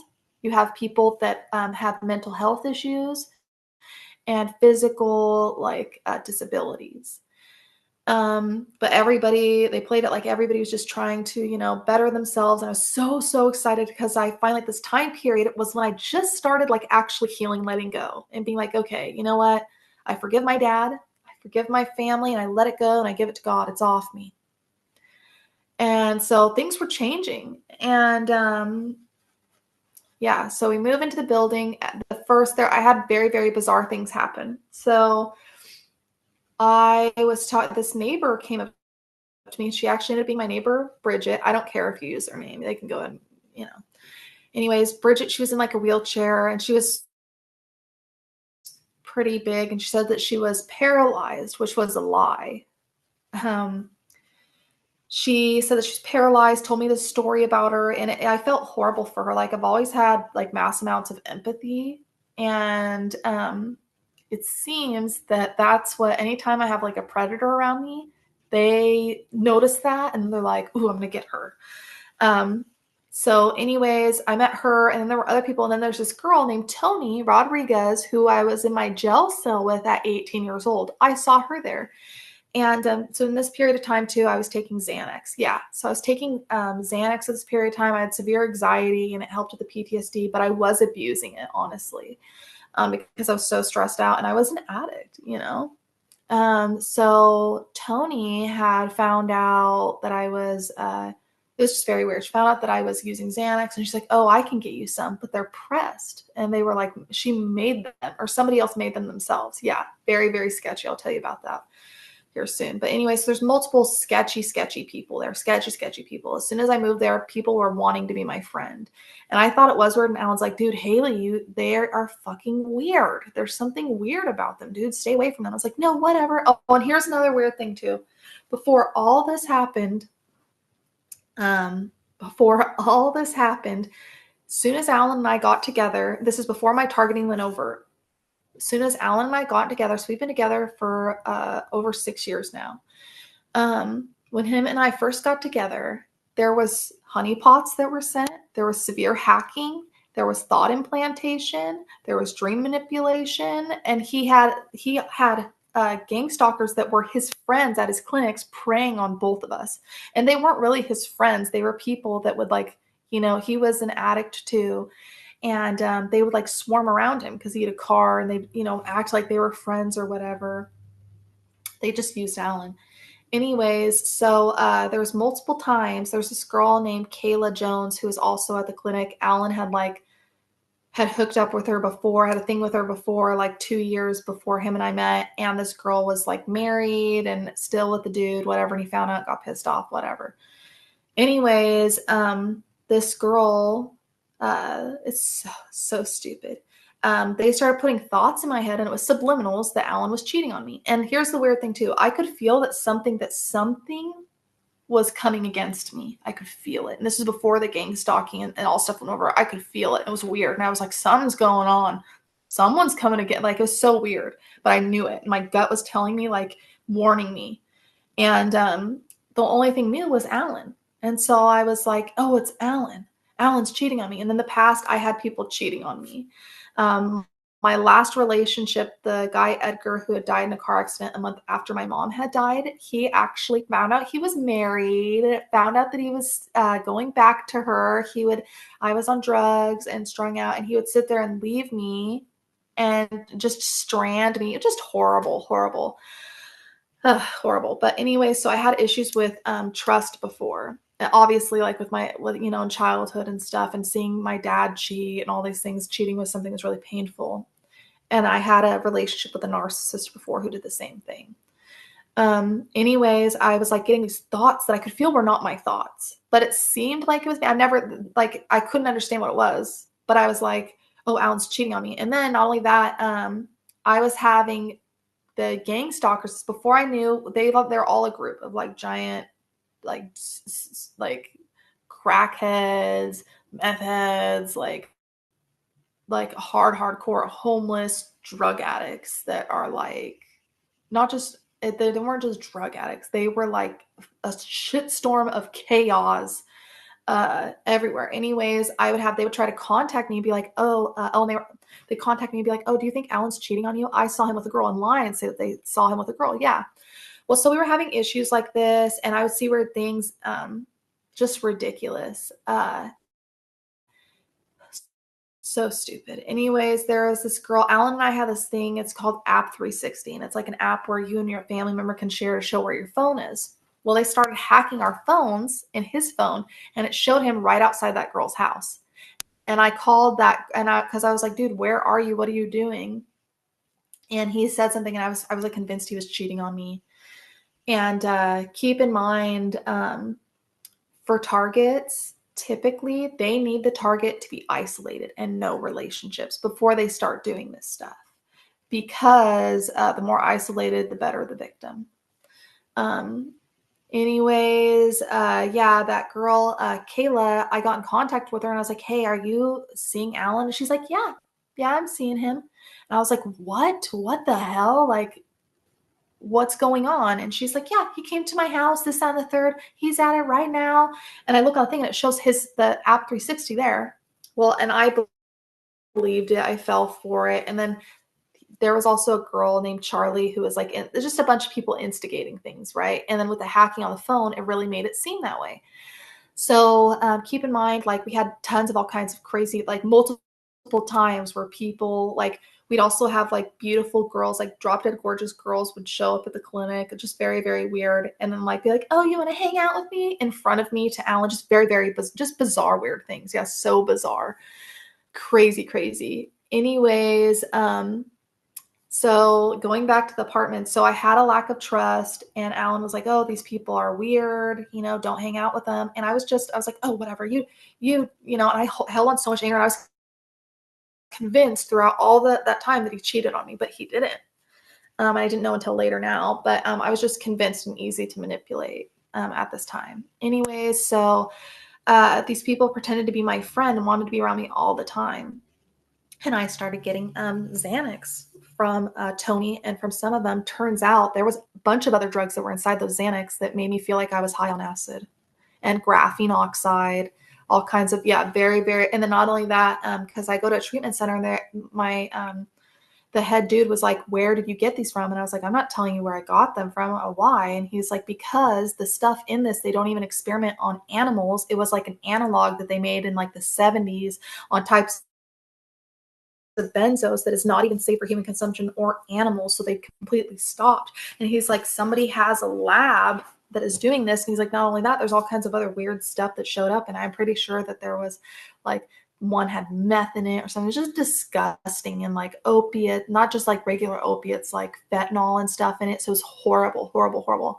And also ketamine, and there was like another thing, it's called xylazine, that was in those. Okay, so I thought I was just taking regular Xanax. Xylazine is a horse tranquilizer. Yeah, so it kills people and people get addicted to it. Yeah. Anyways, I was like, what the heck, when I found out about that. And it was in a short period of time. I stopped talking to oh, and then it's very weird, these people are just being very, very weird, so I kind of stopped talking to her. One day I'm in my kitchen and all of a sudden I hear this group of people, this girl named Tony Rodriguez, Bridget, Angela, Ryan, and a few other people, because they were full on drug addicts. Like they had like they made these apartments trap houses. While there's other people that are actually homeless needing a place to stay, they gave these gang stalkers, pardon me, whole rooms and didn't care that they made them trap houses. Anyways, and they're tiny, tiny studios.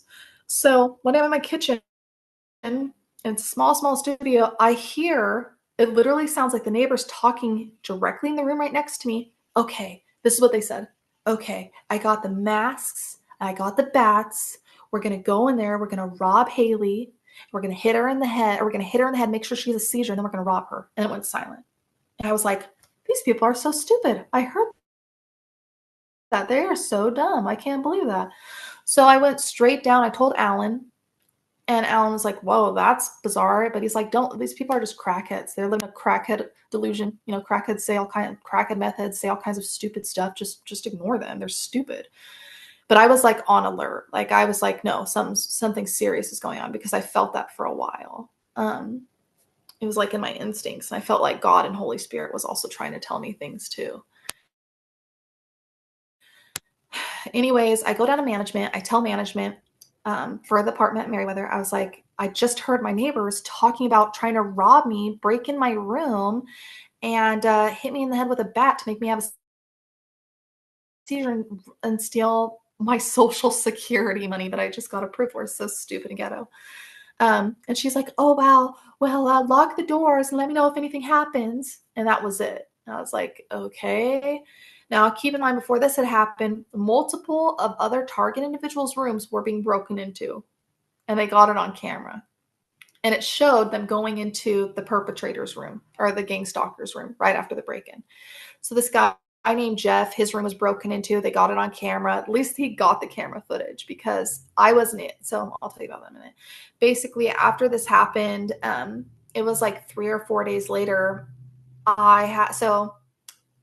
No, it was probably like 2 days later after I heard this. I talked to this neighbor named Kurt, and Kurt was having issues with the same group of people. So every one of us, there was like 4 of us on the second floor and 4 of us on the first floor that were having the same issues with all of these people, the same groups of people.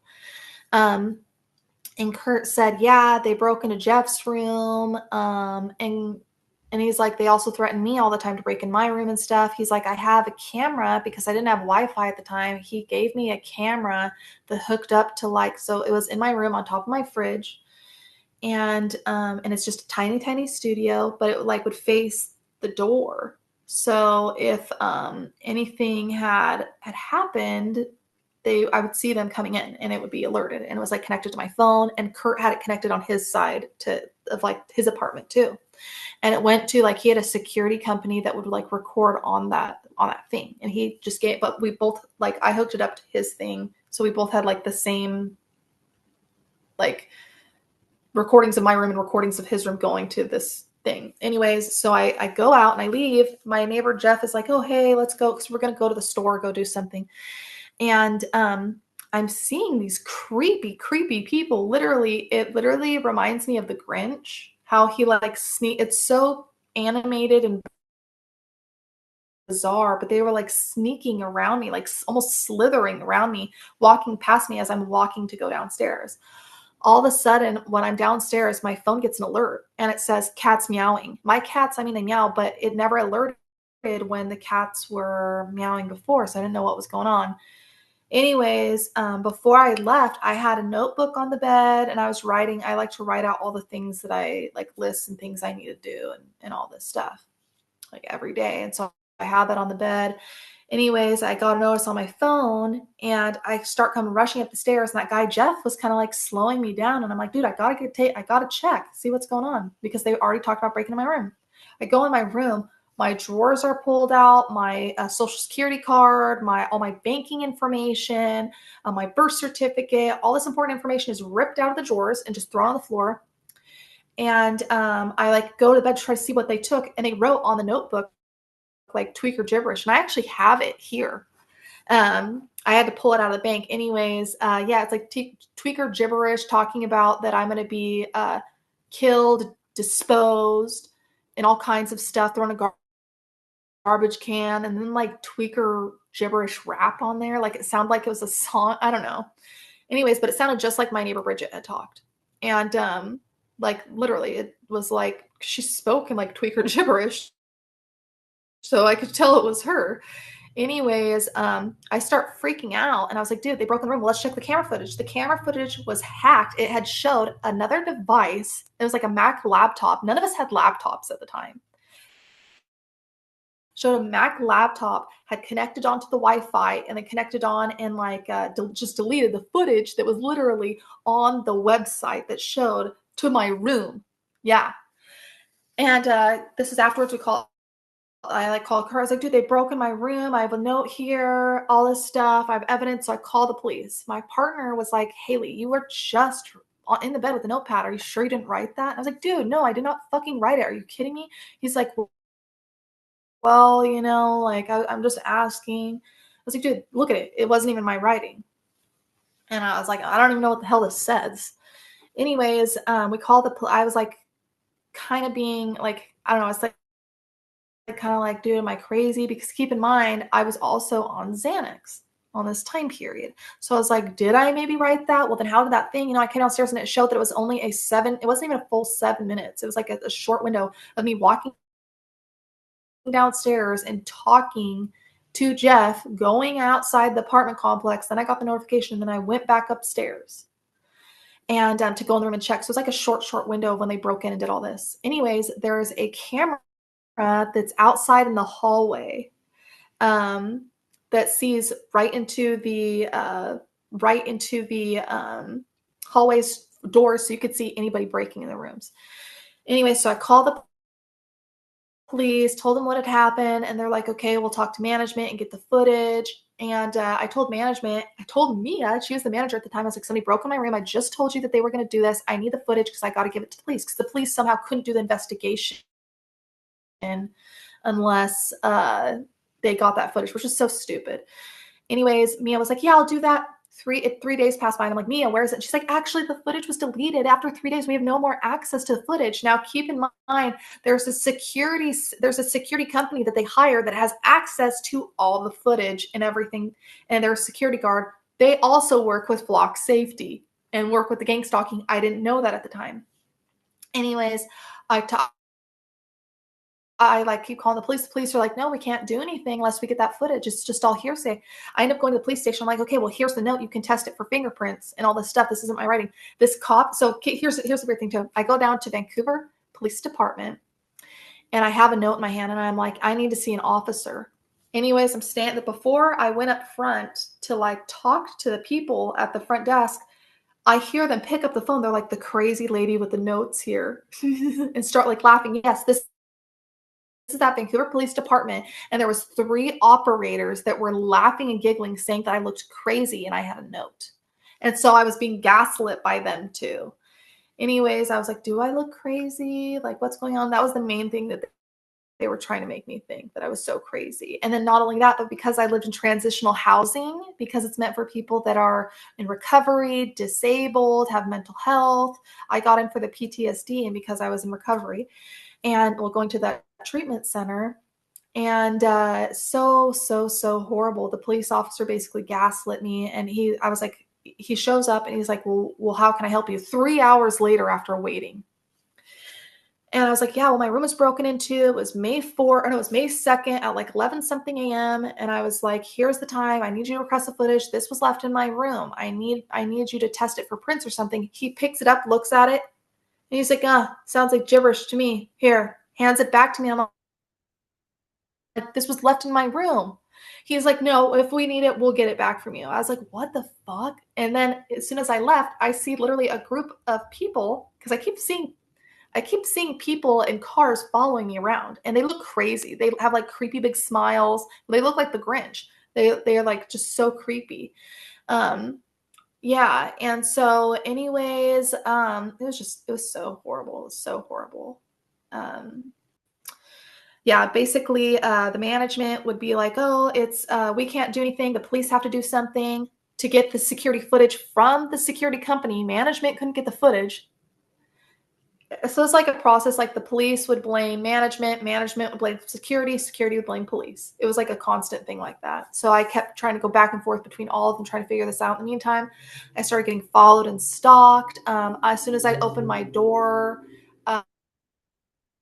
uh, I would like be followed from my door to wherever. I was followed to Social Security, to my treatment center, to get food, down to the beach, any and everywhere I went. Anyways, uh, so ridiculous. I started then hearing Tony's voice in my head with four other people who I'd met. These people were pretending to be my friends. It was Tony, Ryan, Bridget, and some other guy named Angela. And I could hear them in my head talking about how they're like, I'm going to kill you. If you keep calling the police, I'm going to fucking slit your throat. I know where your grandma is. I've already been in the house, and I'm going to kill your cats. And then they talked about when they broke in my room that they kicked my cat around, Pip, because he left the room. Yeah, they're horrible. They're absolutely horrible. And they said like horrible things. Oh yeah, also in that note too. So keep in mind, it's like this building's like 3 levels, okay? But it goes like levels that people are living on are like level 1 and level 2. I'm on the top level, level 2, and my window comes out and has like this side alley that nobody's on at all. Anyways, these people on the note, they were talking about where I changed my clothes in the room. So they were like watching me change, and then they had also talked about watching me and Alan have sex. Yeah. Yeah, it's so horrible. It's really, really bad. Now, on this Um, note, because I think that this is another important topic, the V2K and ways that you can have like remote communication happening in your head, could you explain a little bit about yeah. what that is while we're talking about it? That way, people who this might be new to Yeah. can sort of understand like what this type of targeting and harassment is. Yeah, so voice to skull is known as, or V2K, voice to skull, voice of God weapons. It is the microwave auditory effect, and basically your head gets radiate. Well, basically microwaves, you can put sound over the wave, and it goes to like wherever the antenna is. Well, they radiate the person's head, so and beam the microwaves to the person's head so that the sound sounds like it's literally coming from the person's head or in their ears. Um, and during this time period, I was so terrified. I was also being shocked, and I stopped sleeping. And I got off cold turkey off of my Seroquel, my sleeping meds, and I got off cold turkey off of Xanax. And I was doing like a lot of Xanax. Yeah, I went cold turkey. And so I wasn't sleeping. They were telling me they were going to kill me and all this stuff. And I was so terrified in these apartments. And basically, management wasn't doing anything. I was being stalked and harassed like 24/7. So I started hearing the voices in my head 24/7. And actually, no, not at this time. At this time, I was just hearing it for like an hour at a time, and I'd leave. And so I believed that they had a speaker in my house. Okay, so I was like looking in my house or whatever, thinking like, oh, or that they're talking through the wall, just loud or something. Couldn't find anything, and I was so scared that I thought I was gonna die. I literally thought that because I was getting shocks in my body. I was having heart palpitations, and they were doing this thing. They'd tell me that they were going to give me a heart attack, and I would feel what felt like a heart attack, but it's not a real heart attack. They can do all kinds of things with these weapons and technology. Here's another thing too, is I was having really, really bizarre dreams during this time period. I didn't know what was going on. I just was like, they have traumatized me so much to where I'm constantly thinking about this, and I knew too that they were like messing with me. I didn't know how. I thought I was a speaker at the time. Anyways, I moved back into my grandma-in-law's house because I had no choice. This place was unsafe, and Alan stayed there with our cats because we weren't allowed to take our cats to my grandma's house. And we had all this stuff. We didn't have enough money to put it in storage and all these things. Our family wouldn't really help us with that. So basically, Alan stayed there. I moved to my grandma's house. And at this time, before I moved to my grandma's house, I was only hearing the voices for like an hour at a time, and it would stop if I left. Like I didn't hear anything when I left at the time. But I moved to my grandma's house, and I start hearing what sounds like it 24/7 coming from the attic. So they can project noises to not just sound like it's in your head, but from certain areas. Yeah. So I started getting the V2K 24/7, and they're like, I'm in your attic. I'm in your grandma's house in the attic. And I was freaking out and then I would hear noises that sound like actual big boot footsteps. And those are like typical voice to skull or LRAD devices, which is basically waves or noises that they can just use to, and they can project it from all over. So they can make it sound like literally someone's on your roof in footsteps. So I literally believed that there was a group of people living in the attic because I was not sleeping. I was coming off of everything, and they waited like perfect timing to do all of this, to go full on with this. Because I left Meriwether. They told me they were in the attic crawl space. It's so embarrassing, but it's a basic script. I found out that that's like one of the most common scripts that they use on people who they do the voice to skull to. Is they say that they're in their attic or that they're a neighbor, and they broke in their house. Yeah. I found that out there's this channel. It's called Look Out for Charlie, and he talks about the voice to skull and the targeting program, and does a lot of experiments into like how to prove it and stuff. He like works in acoustics, and so he picks up acoustics that really pick up the voice to skull everywhere you go. Yeah. So I was so scared. I wasn't sleeping. I told my family, and my family was like, Haylee, you're crazy. Like, you need help. Keep in mind, I wasn't sleeping, and Alan, it was really, really sad. Alan starts crying. And before I left my grandma's house, he starts crying. He's like rocking himself back and forth and like bawling. I've never seen him full on cry ever. And he was full on crying, like snot dripping down his face. And it broke my heart. And I was like, what's wrong? And he's like, Haylee, you need help. You need help. You're hearing voices. You need help. You need help. And I was like, yeah, the neighbors, they broke in the room. They did all this stuff. It's them. I don't need help. And he's like, no, Haylee, you need help. And so I was like thinking, okay, well, maybe this is psychosis. Maybe this is, maybe I got psychosis from, detoxing, and, maybe I was just, but every time I would try to tell myself that, I was like, no, I know something's going on. I'm not, no. Anyways, so when I moved into grandma's house, I wasn't sleeping. I slept with attempted to sleep. I made like traps throughout the whole house thinking that they were going to come out. It's really embarrassing, actually. And just horrible. And keep in mind, during the V2K, they were telling me that that they're in the house, that they have a gun, that they're going to come downstairs, that they're going to kill my grandma, that they're going to light the house on fire, just all these horrible, horrible things. And just absolutely horrible. And I believed it. I was such a sucker, and I believed it. And keep in mind, I was going to the clinic. Alan would pick me up and we'd go to treatment. And these people like Tony and all these people would be at treatment, and they'd get right in my face, and they'd like bump into me and all kinds of stuff. And I was really scared. And I thought that, I was really going to die. Anyways, what ended up happening, like they would not leave. I wasn't sleeping. I was getting shocks all over the left side of my body. Like I felt like I was being electrocuted. But I didn't know how it was happening. I was like, how are they able to hit me all the way at grandma's house? And how am I hearing their voice at grandma's house? And I walked outside, and then the V2K became 24/7. And they also took what sounded was in the beginning. I had Tony and these people on there talking, but then it changed to a chat bot.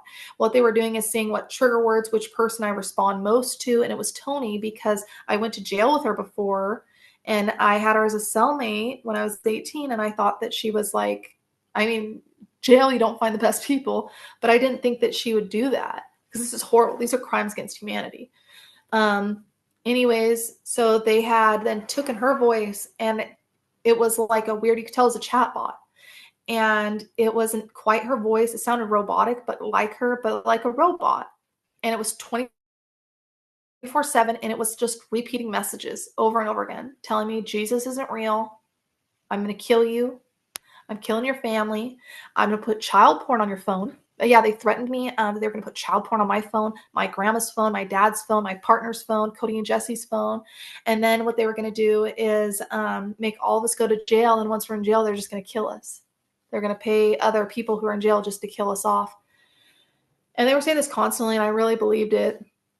And then finally, I was like, I went into the attic at my grandma's house, and look, nobody was there. And I'm like, okay, what the fuck is going on? They're not here in the attic. And so I was like, so how the fuck can they receive? How can I, how am I getting these messages? Um, and so I didn't know what was going on. So then, like, it was like for a week, I pretended that everything was fine, like, because I was really afraid, and I didn't want to make my partner upset because he was so confused and scared. And I was like, I was just saying, I just pretend I didn't bring up the V2K, didn't bring up anything, and I just would have the voices go in my head and say all kinds of horrible things 24/7, get shocked, have crazy dreams, barely sleeping. And I felt like I was being hit with stuff, but I didn't know what it was. And it was just very, very bizarre until, and keep in mind, they were hacking my phone the whole time. Like, throughout all this, when I was living at grandma's house, I was texting my neighbor, Jeff. Oh, and in the midst of this too, or actually, no, it's when I came back. No, that's when I left. Right before I left, me, Jeff, Kurt, Rainey, and there's another person. I don't remember that person's. It'll come back to me in a minute. On the second floor, we were all going through the same things. We're all hearing these people's voices in our heads. We're all being followed. All of our rooms are being broken into, and all of us are getting shocked. Yes. And then people, yeah. And then here was another thing too. We kept getting weird things with colors, where these people who were doing these things were always wearing red, blue, or black. Yeah. And then here's another thing we can wear too. The management at this company, so we all started noticing that. Well, the next day, everyone who, and also with this apartment complex, or this complex Merriweather, it was literally linked to a mental health facility called Community Services Northwest. Community Services Northwest was the name, like the treatment play. Well, not treatment. Yeah, it was like mental health treatment that would allow people in the building. So they knew damn well, mandating all these people for participating in it. We like look out the window, and it's all their cars are black, red, black, red, black, red. And it was very weird. Then they were just standing outside the window looking up at us smoking cigarettes. Very weird. And Jeff's like, look at this. And we're like, dude, what is going on? And they were talking about hearing the voices in their heads too. Anyways, so this is before I left grandma's house, or left to grandma's house. And I was texting Jeff, keeping in contact with Kurt. And we made it to where, like, Alan had to stay at the house at all times because he couldn't leave because of the targeting. And the cats there. They threatened they would burn down the house and kill the cats. They did kick Pip. I believe that they kicked Pip because Pip has stomach issues. He had like a hernia. Yeah.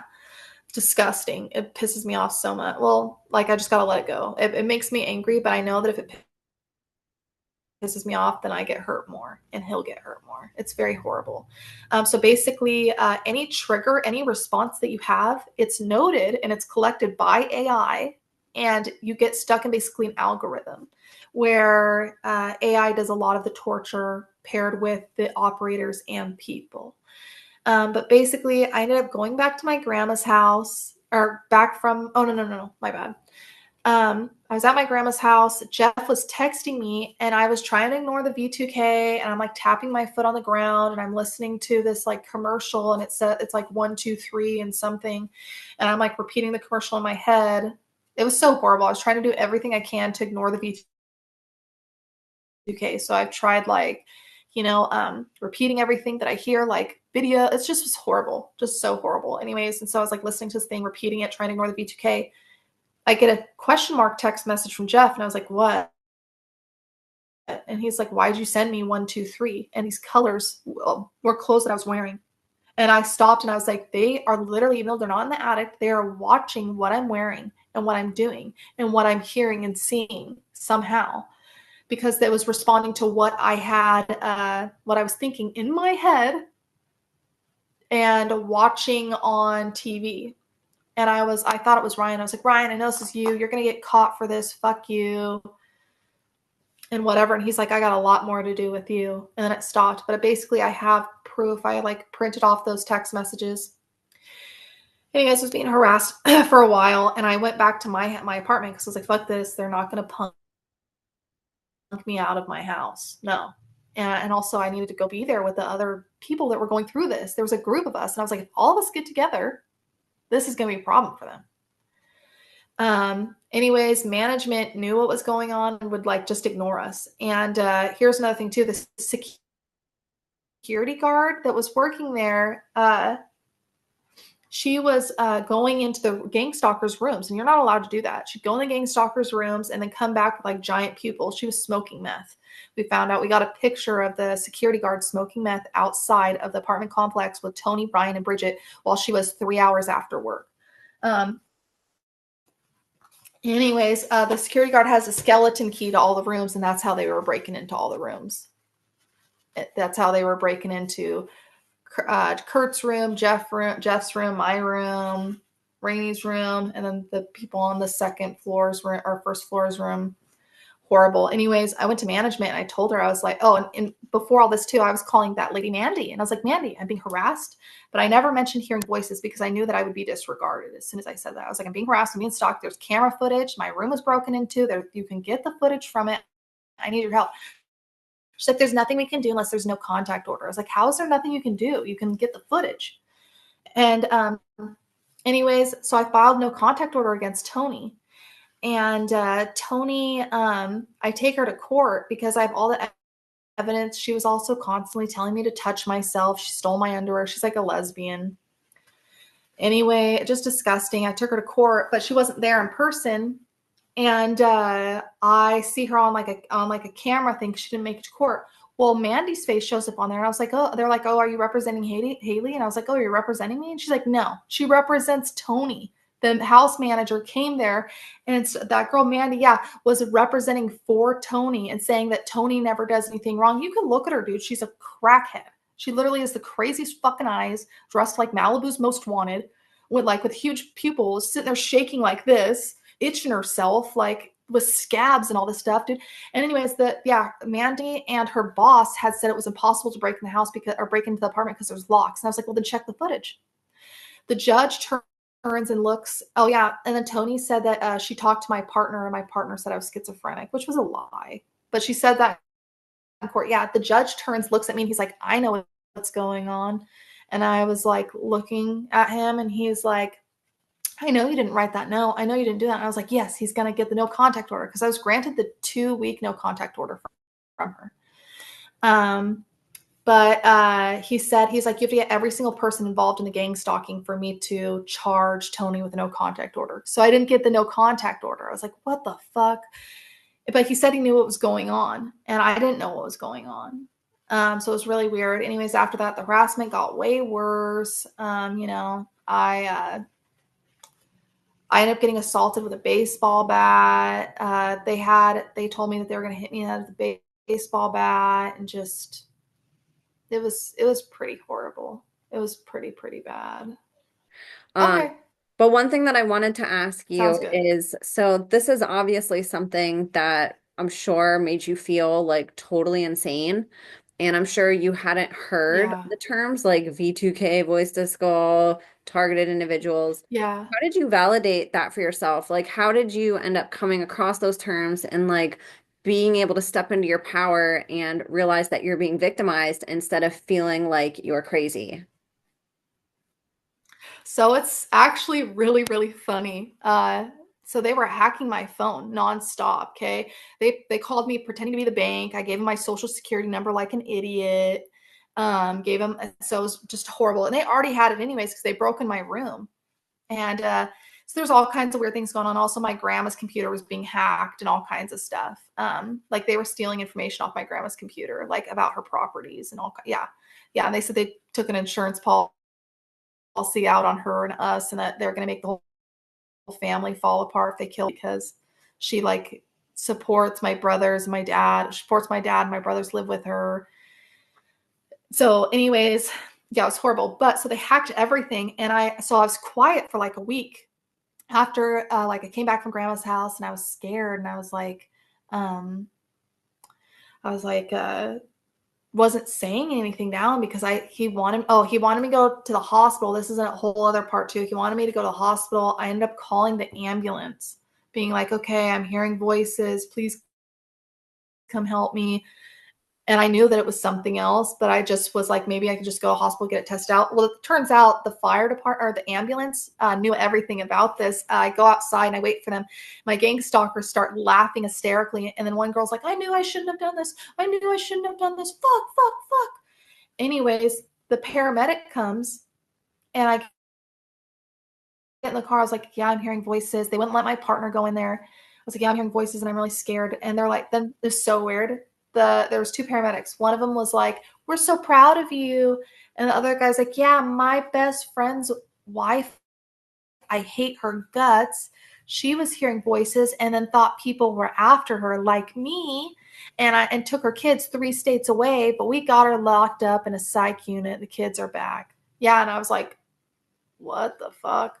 So after that, it was really crazy. And I was in the hospital like in the waiting room. So they just drop me off. They don't put me back or anything. I go to like triage. And before I get into triage, the paramedic was like talking to the nurse right in front of me, right in front of me. He's like, hey, we got another person from Meriwether hearing voices. And the girl's laughing and she's like, it's too early for this right now. Ha ha ha. And I was like right there and I was like, oh, I got to go to the bathroom. She's like, okay, yeah.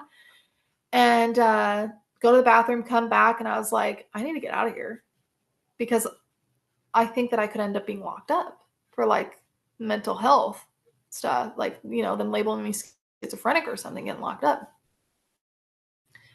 Um, so horrible. They finished doing triage, set me in the main lobby, and I just run. I just run out of there because I was like, fuck them. I know they participate in it. That weird shit that they were just doing, saying, oh, someone's hearing voices again from Meriwether. Like, how that's weird, but it turns out it's really common. Before I moved there, that guy Kurt was talking about how multiple people would hear voices and go crazy and hear other people's voices in their heads and was being followed and harassed. But I didn't know the extent. One guy next in the apartment next to me before I got there was murdered by one of the gang stalkers, and they had it on footage. Dude was free, yeah, really fucked up. And he had stab wounds. He was sober, and then he got stabbed with a needle that had a bunch of morphine and stuff in it, and he died. And his name is Steven. Horrible. And then he was left in there for 4 weeks. 4 weeks during the summertime. This hot apartment management never checked on him once. Yeah, that took 4 weeks. Horrible. Anyways, so this was all happening, and long story short, I went to the hospital, came back, and was like, went to grandma's, and I was like, okay, I got to be quiet about this because I do not want, I just have to be quiet about this. I do not want to go back to the hospital.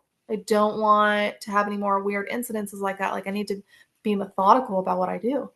So I was being quiet about it. They hacked my phone and like, I didn't know exactly, like I had heard of Reddit before. I didn't know exactly what Reddit was, but like I've heard of it before, and they were hacking all my Gmails constantly.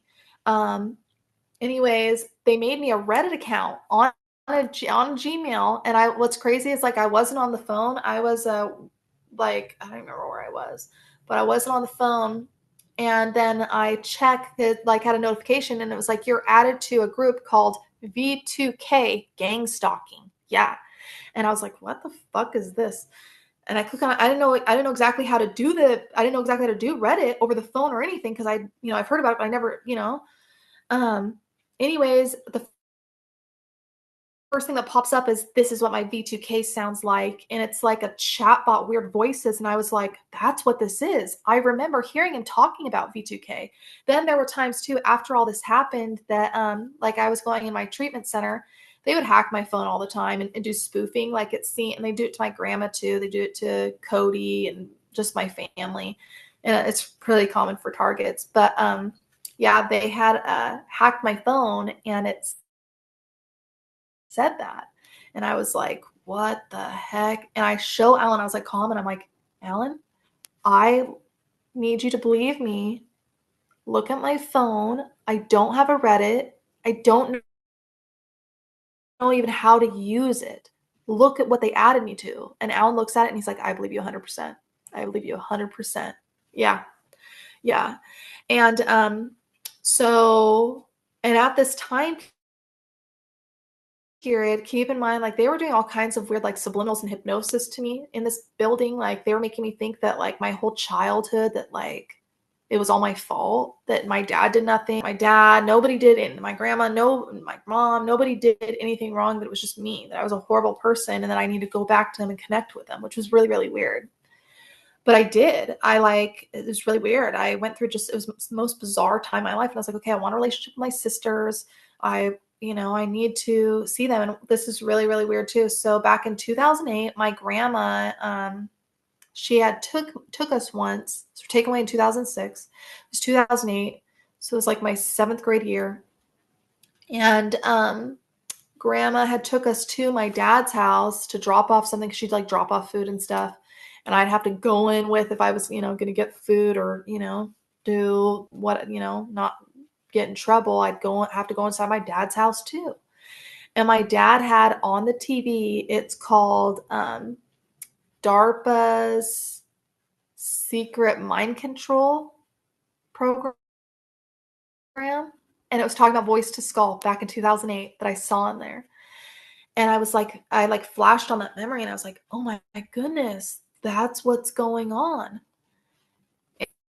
And yeah, so I started doing research. I had found like some channels, and then but here's the weird thing too, is in that gang stalking group, they have a bunch of perpetrators in there just continuously gaslighting people, calling them schizophrenic, calling them stupid, saying to kill yourself, all these things. So it was horrible, but at least I had Alan believe me. Then at this point, I was like, okay, I watched that with my dad before. I need to have as many people on my side to believe me and, see if anyone else is going through this. Because I was thinking, if I'm going through this and I'm scared, anybody else in my family going through this and being scared? So I was trying to reach out to my sisters too, and spending time with them. And I told my grandma. First I was at my grandma's house, and I was spending time with my sisters and stuff, but I didn't tell them what was going on. Didn't tell anyone what was going on at this time. Then I finally tell my grandma, I'm like, Grandma, I'm hearing voices. I'm being stalked and followed. Because keep in mind, when I was there, I was telling her that I was being stalked and followed. Like we called the police, all kinds of stuff. My grandma had hacked her phone too, and her computer. She went down to the police station. That same lady was like, you're crazy, right? Yeah, to both of us. And my grandma's like, yeah. So it was bizarre. But so she saw it, but she didn't know what this was called. So I told her, I was like, Grandma, this is called V2K. This is how it works. It's a microwave auditory effect. And my grandma, because she has like her master's in mathematics and engineering, like she knows, so she understands how this works. And I was trying to get as many people. I told my brother Cody. Cody didn't really believe me. I told Jesse, and Jesse's like, you're fucking crazy. And told me to get back on Xanax. He's like, you're crazy. I like you better on Xanax. Yeah. And then I was like, okay, Cody and Jesse don't believe me. Grandma probably doesn't believe me. And my dad, even though he did those things, he always was a conspiracy theorist. Like he knew a lot about satanic ritual abuse, oddly. Like he knew about certain ages, about how like it's really important that they split a child, that they disassociate them before the age of 7. Yeah. And then he knew about like very, very bizarre things that my dad knows a lot about. And it is very weird. Very weird. But and he knew like how the age 13 for a woman was so important. Like very, like, would just talk about very, very weird things, especially to me and my sisters. Very weird. Um, yeah. So, anyways, like, and he's always talked about transhumanism. He's always talked about these things and the Illuminati and all this stuff and the elites and globalists, hate globalists this, globalist that, and hate pet. And then he'd say he hates pedophiles, but it's like, dude, you know. But and that was kind of his way of saying he was sorry and hates himself because he couldn't really say it, I think. Anyways, I call him because I was so afraid, and I'm like, Dad, I need to tell you something. He's like, what? I was like, I have been hearing voices, and it's voice to skull. This is happening. I was like, this is real. And he's like, yeah, I know it's real. And so for the first time, I was like, okay, somebody actually knows what this is, knows how it works, and I thought he was going to help me. No. And I was like, okay, well, what can I do? What can be done? And he's like, I don't know. Just, give me things that aren't going to fucking help me and whatever. But I was like, okay, at least he believes me, Um, and it's really sick actually because there was a time during this time period, like he believed me and I was scared. I was too afraid to stay at the apartments. I was too afraid to stay at grandma's house because I was being stalked and followed in grandma's house too. People were breaking in my grandma's house as well, like actually breaking in. Like our front door, back door was open, mail was missing. And to this day, my grandma, so there's this thing, it's called a flipper or the Hacker RF. And basically it's a little device that's like this big that hackers use. And basically it like copies frequencies and signals. So you can go to anybody's garage and you wait for them to open the garage door, close it, and then you copy the frequency. And then when they're gone, you can just open it anytime. So they have all kinds of tech like that. Yeah. And they kept doing it to my grandma and just all kinds of things. Anyways, and I was scared. I was trying to warn everybody. But I was so scared and lost too. And I was like, okay, maybe I am crazy. And I knew that I wasn't crazy about this, but I was like, I need to put the stuff behind me about the molestation because I didn't have I stopped having contact with my dad. I kept having times where I continued to stop having contact with him. You know what I mean? Where I just completely cut him off and not talk to him for like years. And then I would be kind of pressured to do it again by like a family or whatever.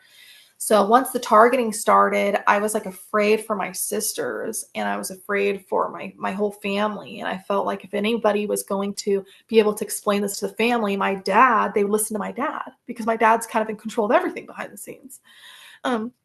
So I was like, can you please tell them about this? This has to end. Anyways, I told my stepmom and they came to my stepmom's uncle is a pastor. They're from Romania and he's a pastor and this is really weird. So Christina's family, her grandpa was actually, so this is like in the 80s. Yeah, in the 80s, early 90s when it was communism, Romania, and they hated Christians. Like Christians were getting persecuted left and right there. And her family's Christian. Um, and the grandpa was actually so crazy. They were having people try to turn against the priests and pastors and to get them charged for crimes. And so all the churches would be like dissolved in Romania. Basically, this guy, he wouldn't tell on the pastor. So what they did is they basically started targeting him. They put him, it's like targeting. They took him twice a month to this radiation machine. They'd set him in front of it and he started getting cancer. My stepmom's family had to come over to the U.S. Embassy in Romania, beg for him to get treatment. And they all started coming over one by one. So she kind of knew, like she grew up in Romania until she was like 7 or maybe like 6, somewhere around that. She's like still a child, but like around that time period. And then came over here. So she knows that there's, evil government. And so we were like talking about it. And they wanted to come over, her and her uncle. Her uncle he's a pastor now, and he has a church here in Portland, Oregon. And they wanted me to go, and I didn't want to go because I was afraid. I didn't want to go alone. I cut off and keep in mind too, the only people I was talking to at this time period was Kurt, Jeff. Um, I stopped talking to Rainey because Rainey moved out, and she literally just was like, "Oh, I'm schizophrenic," and there was nothing I couldn't tell her. She wouldn't accept this happening, so I couldn't do anything.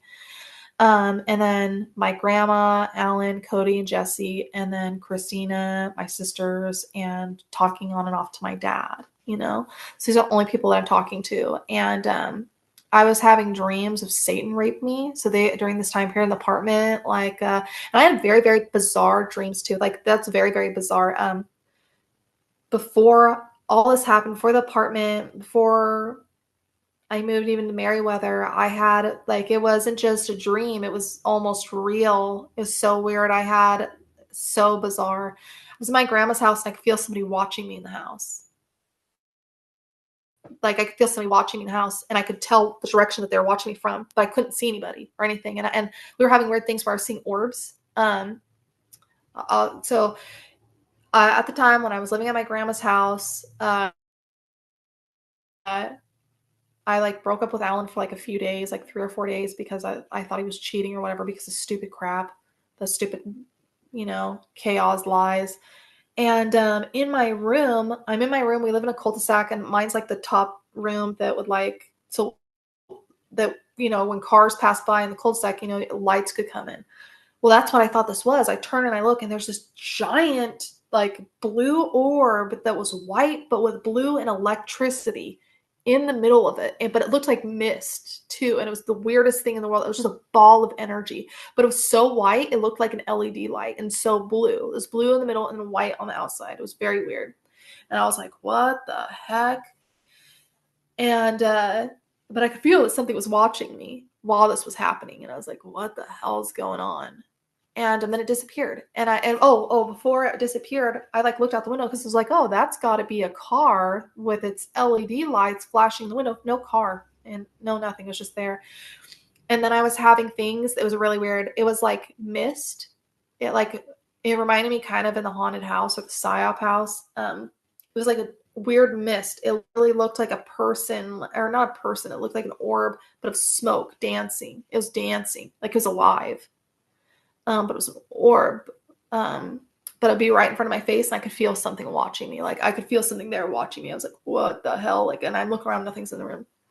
And then I started getting scared, and I ran. This is all in the same night. I ran from the bedroom, ran downstairs, and then I see this thing. It's like this giant shadow thing, sits up. But it's because the way that the lights hit and stuff, you could tell it was a silhouette of a person. And I was like, what the hell? But nothing was there. Anyways, so I told my grandma about it, and she's like, oh, that's just Grandpa Augie. That's just Grandpa Augie, because her dad was 6'7". He was a big guy, big German guy. And she's like, he's just watching after us. And I was like, no, that was evil. I could feel it. I mean, and I couldn't tell. Usually you could tell if it's because I had a bunch of weird supernatural things as a kid happen. I could tell when something was looking at me. I could tell who was going to come in the room before they were going to come in the room. I could tell by their energy. I don't even know how. But I couldn't tell if this was a spirit. I couldn't tell if it was a person, and I couldn't tell if it was full evil. I mean, I knew it wasn't good. I knew it was evil, but it wasn't your typical demon evil. It was something else. It was all three in one. And I couldn't identify what it was, but I knew it wasn't good. Anyways, I started sleeping in my grandma's room on her floor, and because I was so scared. And I flop around, and my grandma was like, no, you can't sleep in the bed because you flop around. And I was having really bizarre nightmares in this time period, waking up screaming. I still do. Last night I woke up screaming. Um, yeah, so I'm on my grandma's floor, and I literally I wake up and I feel something that's in my grandma's doorway, and I'm looking at it, nothing is there, but I know something's there.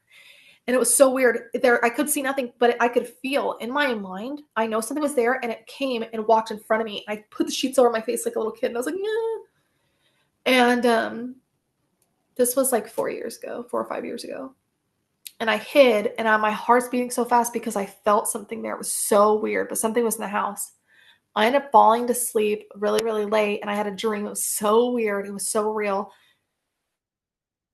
And everything was I was literally on my grandma's bed, and it's so weird. This Native American sewed something in my hand, implanted something in my hand, and then sewed it, and I felt it for days.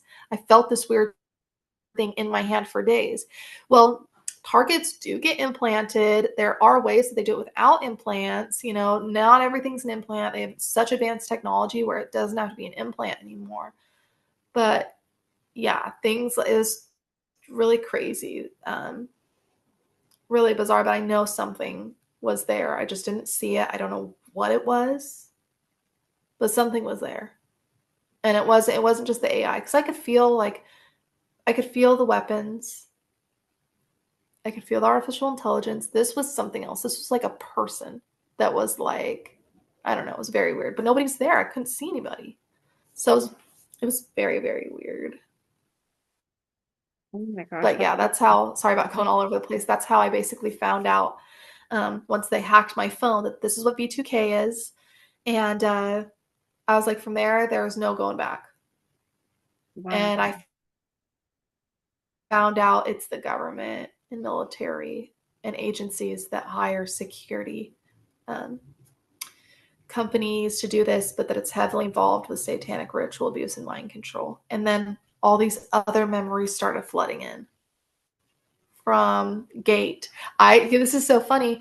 I didn't even remember I was in Gate until you had posted a video on Twitter or not video, a picture on Twitter of the headphones. And I look at it and all of a sudden these memories start hitting me. It was so crazy. I was like, oh my goodness, because how could I have blocked out that memory? How could I not remember that? Um it was so crazy. I started remembering my Gate memories. I started remembering other memories of the molestation.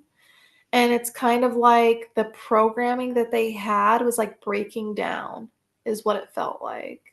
And but it took a lot to accept like, oh, the government really isn't good, you know? Because before, I mean, like I heard things, but I just didn't see it for myself, and I was so naive and like gaslit so much that I just thought that like, you know, well, it's in my head, I'm just crazy, this and that. And then yeah. So it was after that was kind of like, this is a serious thing and I'm being experimented on, and this is a branch of MK Ultra.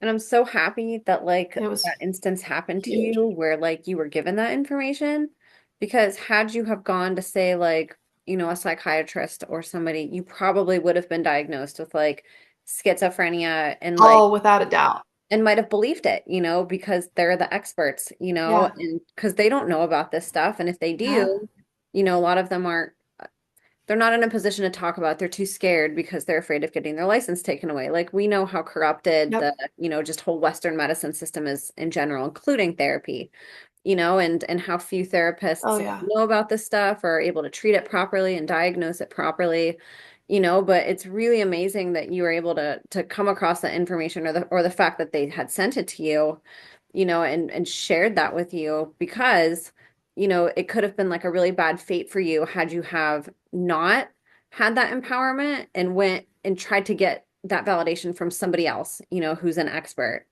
So I think that's really, I'm so happy that you were able to go that direction and like learn yourself and like be able to educate your family on it.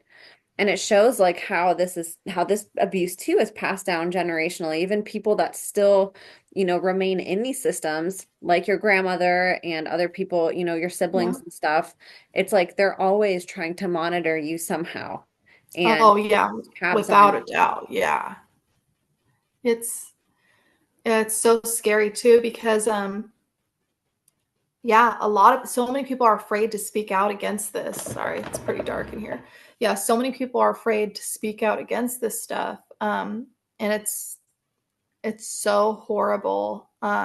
My it was actually very, very bizarre. So I had counselors. I was having counselors during this time period who I was like talking to. They came to actually look at Meriwether, and I was telling them, okay, I'm going through this thing because I was telling them I was being stalked and followed and harassed, that I was assaulted. She was there. She knew all that stuff and all this information. And I was telling her, I was like, hey, I just broke down and crying. I was like, I have something to tell you. But she was with me for like probably year and a half at this point. She's like, okay, what's going on? And we just kept constantly talking about the issues of what my neighbors were doing, what people were doing. And I was like, I'm hearing this thing. It's called voice to skull. You can look it up online. And it's of my neighbor's voice. And they had broken in the apartment. They did all these things and I'm being experimented on. And they're hacking my phone too. And she's like, it was really weird. She's like, well, I can't tell you exactly, but she's like, I know something weird is going on, because she's like, whenever I've tried to call your phone, I could hear recording in the background. So it sounds like actual recording in the background, this conversation that violates HIPAA so much.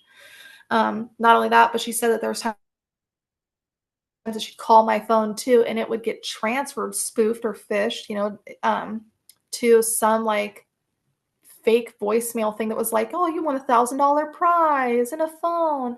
And so she's like, every time she tried to reach out to me, not every time, she said that happened multiple times.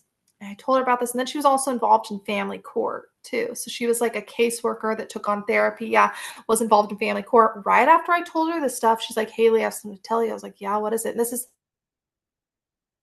like, she actually believed me and was looking into it. And then afterwards, she's like, Haylee, I can't be your caseworker anymore. I can't be your therapist. I was like, why? She's like, oh, I'm pregnant. And I was like, okay, well, what about afterwards? And she's like, well, we'll see. And I'm like, well, what do I do? And then I was told, this is really weird. My treatment doctor had told me, he was like, oh, you need to stop going to Columbia River Mental Health. They can't help you. Right after I told that lady that about the V2K and everything. And what's really weird too is there's police, sheriff that are at the head of Columbia River Mental Health. Like they're just regular sheriffs that are literally, if you look up online Columbia River Mental Health, it shows that he's like one of the head people there, head commissioners of the whole place.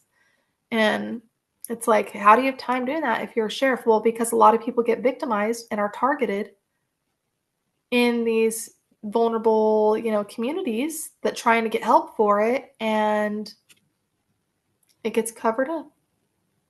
So yeah, it's horrible. It's really horrible. And I had sorry, let's get that back.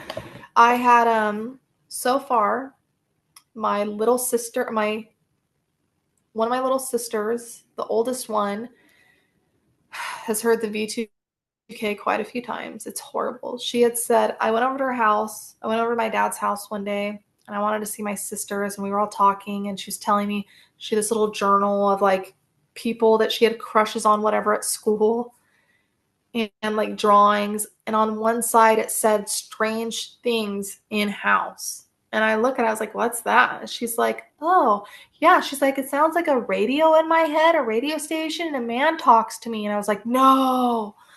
And that's what the V2K sounds like. It literally sounds like radio. Like you can hear it like an AM radio, like you can hear people talk over it, but like with a chat bot, like a robotic voice through it. But you hear static, you hear reception. It literally sounds like and you hear clicks and like weird noises. And she said it's not that he called her name. It was a man in deep voice being like, Bella, Bella. But yeah, so far she's heard the V2K. And my youngest sister, so they use holograms too on TIs. My little sister, she and the night terrors, like they have dream manipulation, all kinds of things. But my little sister, she was having like horrible night terrors. And as a child, I had horrible night terrors too. And I think that's how they first traumatize the children, and they have the technology to do it.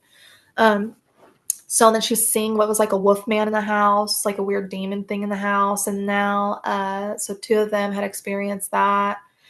And both my brothers, Cody and Jesse, are also targeted. They both have dream manipulation. They literally have dreams of being raped and feel it like by demons. And they say that they get sleep paralysis. They're tormented all night. It's just horrible, horrible, horrible. And my brother Cody, he also hears the V2K, but he's been able to like ignore it or zone it out, which is really ironic. My brother actually works and gifted and talented as a paraeducator now. Yeah, Creepy, huh? That's what my grandma's doing also. Yeah, so my grandma, she does like substituting, but then she also does like para education with gifted and talented. So they've gifted and talented adults and children in these schools. Well, I'm trying to remember what it's called. I don't remember the name of the school. I don't know, but yeah, basically they have like young kids and adults, and it's so crazy, like my like absolutely insane. I told my brother, I was like, Cody, it was a video that you had a long time ago of a woman that had a, I think she was also doing para educating, and she had like, kid was gifted and talented, and he was like a telepathic and all these things. And I tried to tell Cody about it, and Cody's like, no, like everything's fine, Haylee. Nothing's a conspiracy. And I was like, Cody, you're hearing the voices. You're going through this. And he's like, oh, it's just demons. And I was like, yes, this is demonic. Yes, there are demons around, but it's it's not just that, dude. Like, and then they were being followed. My grandma's also been targeted too. So, with the harassment with the neighbor, she has all kinds of horrible harassment. And she actually had, it was, she's had a lot of things happen to her. A lot of weird things happen to my grandma. So yeah, we're all kind of going through it. My brothers don't really accept it, and my dad didn't really do anything in trying to educate the family. I mean, why would he? Um, so yeah, and grandma's going through it, and it's kind of like just where we're at right now. Wow. So I can't yeah, believe that this is happening to so many people and like so few members of society know it or believe it, So these conversations oh are yeah, important. And like I know that we're sort of I think we covered like a good amount of your story, but I think that there's still more. So I'd love to have yeah, you on for a part three. And maybe we can expand on some of sounds these good. things and give more examples of your life and what you've heard about how some of this stuff works. But I just want to thank you from the bottom of my heart for, coming on here and doing this. I know that you're still dealing with the V2K 24 hours a Yeah, day, that even while you're talking here, you have these voices going on off in your head and you're hearing tons of negative things about yourself and about the situations that you're in, yeah, and that could very easily destabilize or debilitate anybody, and so you're really yeah. courageous for Thank sort of you. pushing past that obstacle and doing this and giving a voice for all the people who are too debilitated to come on a podcast or who are too scared to speak Yeah, out or who just can't because it's not safe, So I yeah, really appreciate you, Haylee, for sharing. It makes such a difference, to have your puzzle piece and your courage and all these different forms of abuse and being able to see how the life of a survivor that has, was basically born in these programs, like what that lifespan looks like, because yeah, it's a lot, it doesn't end like a lot of people think, and people think survivors should just suck it up and move on. And it's like, it's not that easy. We have to yeah, understand trauma and like how it works and like what survivors face when they rebel against their abuse, that abusers don't just stop abusing them, that they continue to try to silence their victims and debilitate them and make sure that they don't speak out against them. It doesn't just end just because you grew up or just because, you found the love of your life and all these different things, they yeah. leave you in a perpetual state of torment and torture. So thank you for giving a voice to all the, hundreds, thousands, millions of people and children, that have and Hmm. are going through these different types of abuses and aren't here or aren't able to talk about it. Like you're just amazing and you're a hero in my eyes for stepping up and doing this. Thank you. I really appreciate that. I honestly believe it's not me, it's God. Because I would be dead if it was not for him. Seriously, I would have been dead long ago and in hell. One good thing that has happened from this is I now have a relationship with God. When my targeting started, I was praying every day and every night, being like, "Thank you, God, for making another day," because I literally thought I was going to drop dead and go to hell then and there because I wasn't saved yet. I wasn't repented yet at that point. I'm still building a relationship with him, but that's one amazing thing that has come out from this because evil's real and God's real too, and God has so much more God's in control. The devil is nothing. He's already lost. And yeah, another thing I want to say too is It's so, so, so important for it, if any and every target can speak out, it is so, so important because people need to be aware of these things. The more of us coming out, speaking out against this stuff, the more likely people are going to be like, okay, this is happening, and people need to see if it's happening to them or their kids, because this is actually really common. This is a new way of warfare.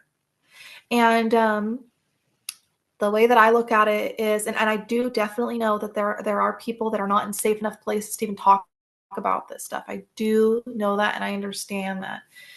If anybody out there, if they're able to talk, please do so. And think about it this way: they're going to torture you. Whatever happens, they're going to torture you, whether you talk or whether you don't talk. It's best to get out this message. And if anyone wants to contact me, my email is Graves Haylee at 290 at gmail.com. That's GRAV as in Victor, ESHAYLEE 290 at gmail.com. Contact me anytime, and I'll respond. Thank you, Haylee. That's so generous of you to give your contact out to people. And I encourage people on the other end to take advantage of that. Even if you can't talk publicly, it's so good to just have allies in your corner who understand you. If you're feeling alone or isolated, if you're thinking about speaking out, if you have questions about what you're going through and want some guidance, advice, articles to read, information, or if you have information and puzzle pieces that might be helpful to Haley's story, I really encourage you Yes. guys to reach out. This can get very isolating, and they want that. The last thing that they want is for us to come together, connect, solve puzzles together, put puzzle pieces together, call them out, speak out, collaborate. So the more that we do that, it benefits everybody, and it's a way that we can, sort of get revenge without harming people. Because there's been Yes. enough people harmed, and there will be, repercussions for people who are doing this.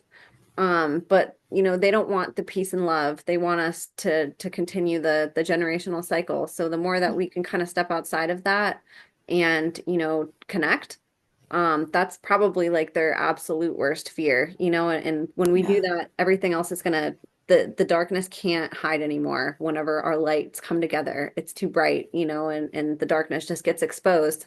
The truth can't hide whenever we're all coming together. So I really encourage you guys to connect with Haley. I'll have her email in the show notes. She's also on Twitter, so I'll link her Twitter too.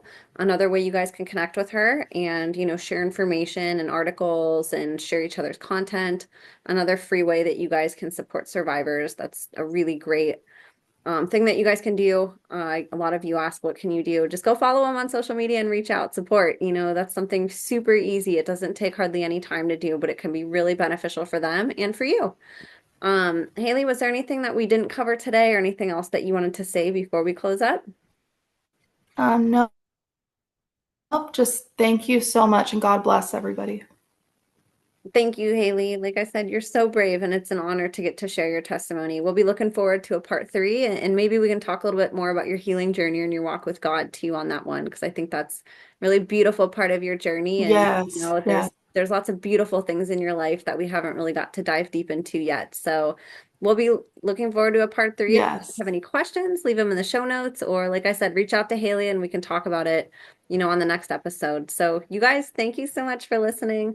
God bless you, and we will see you next time. Thank you so much.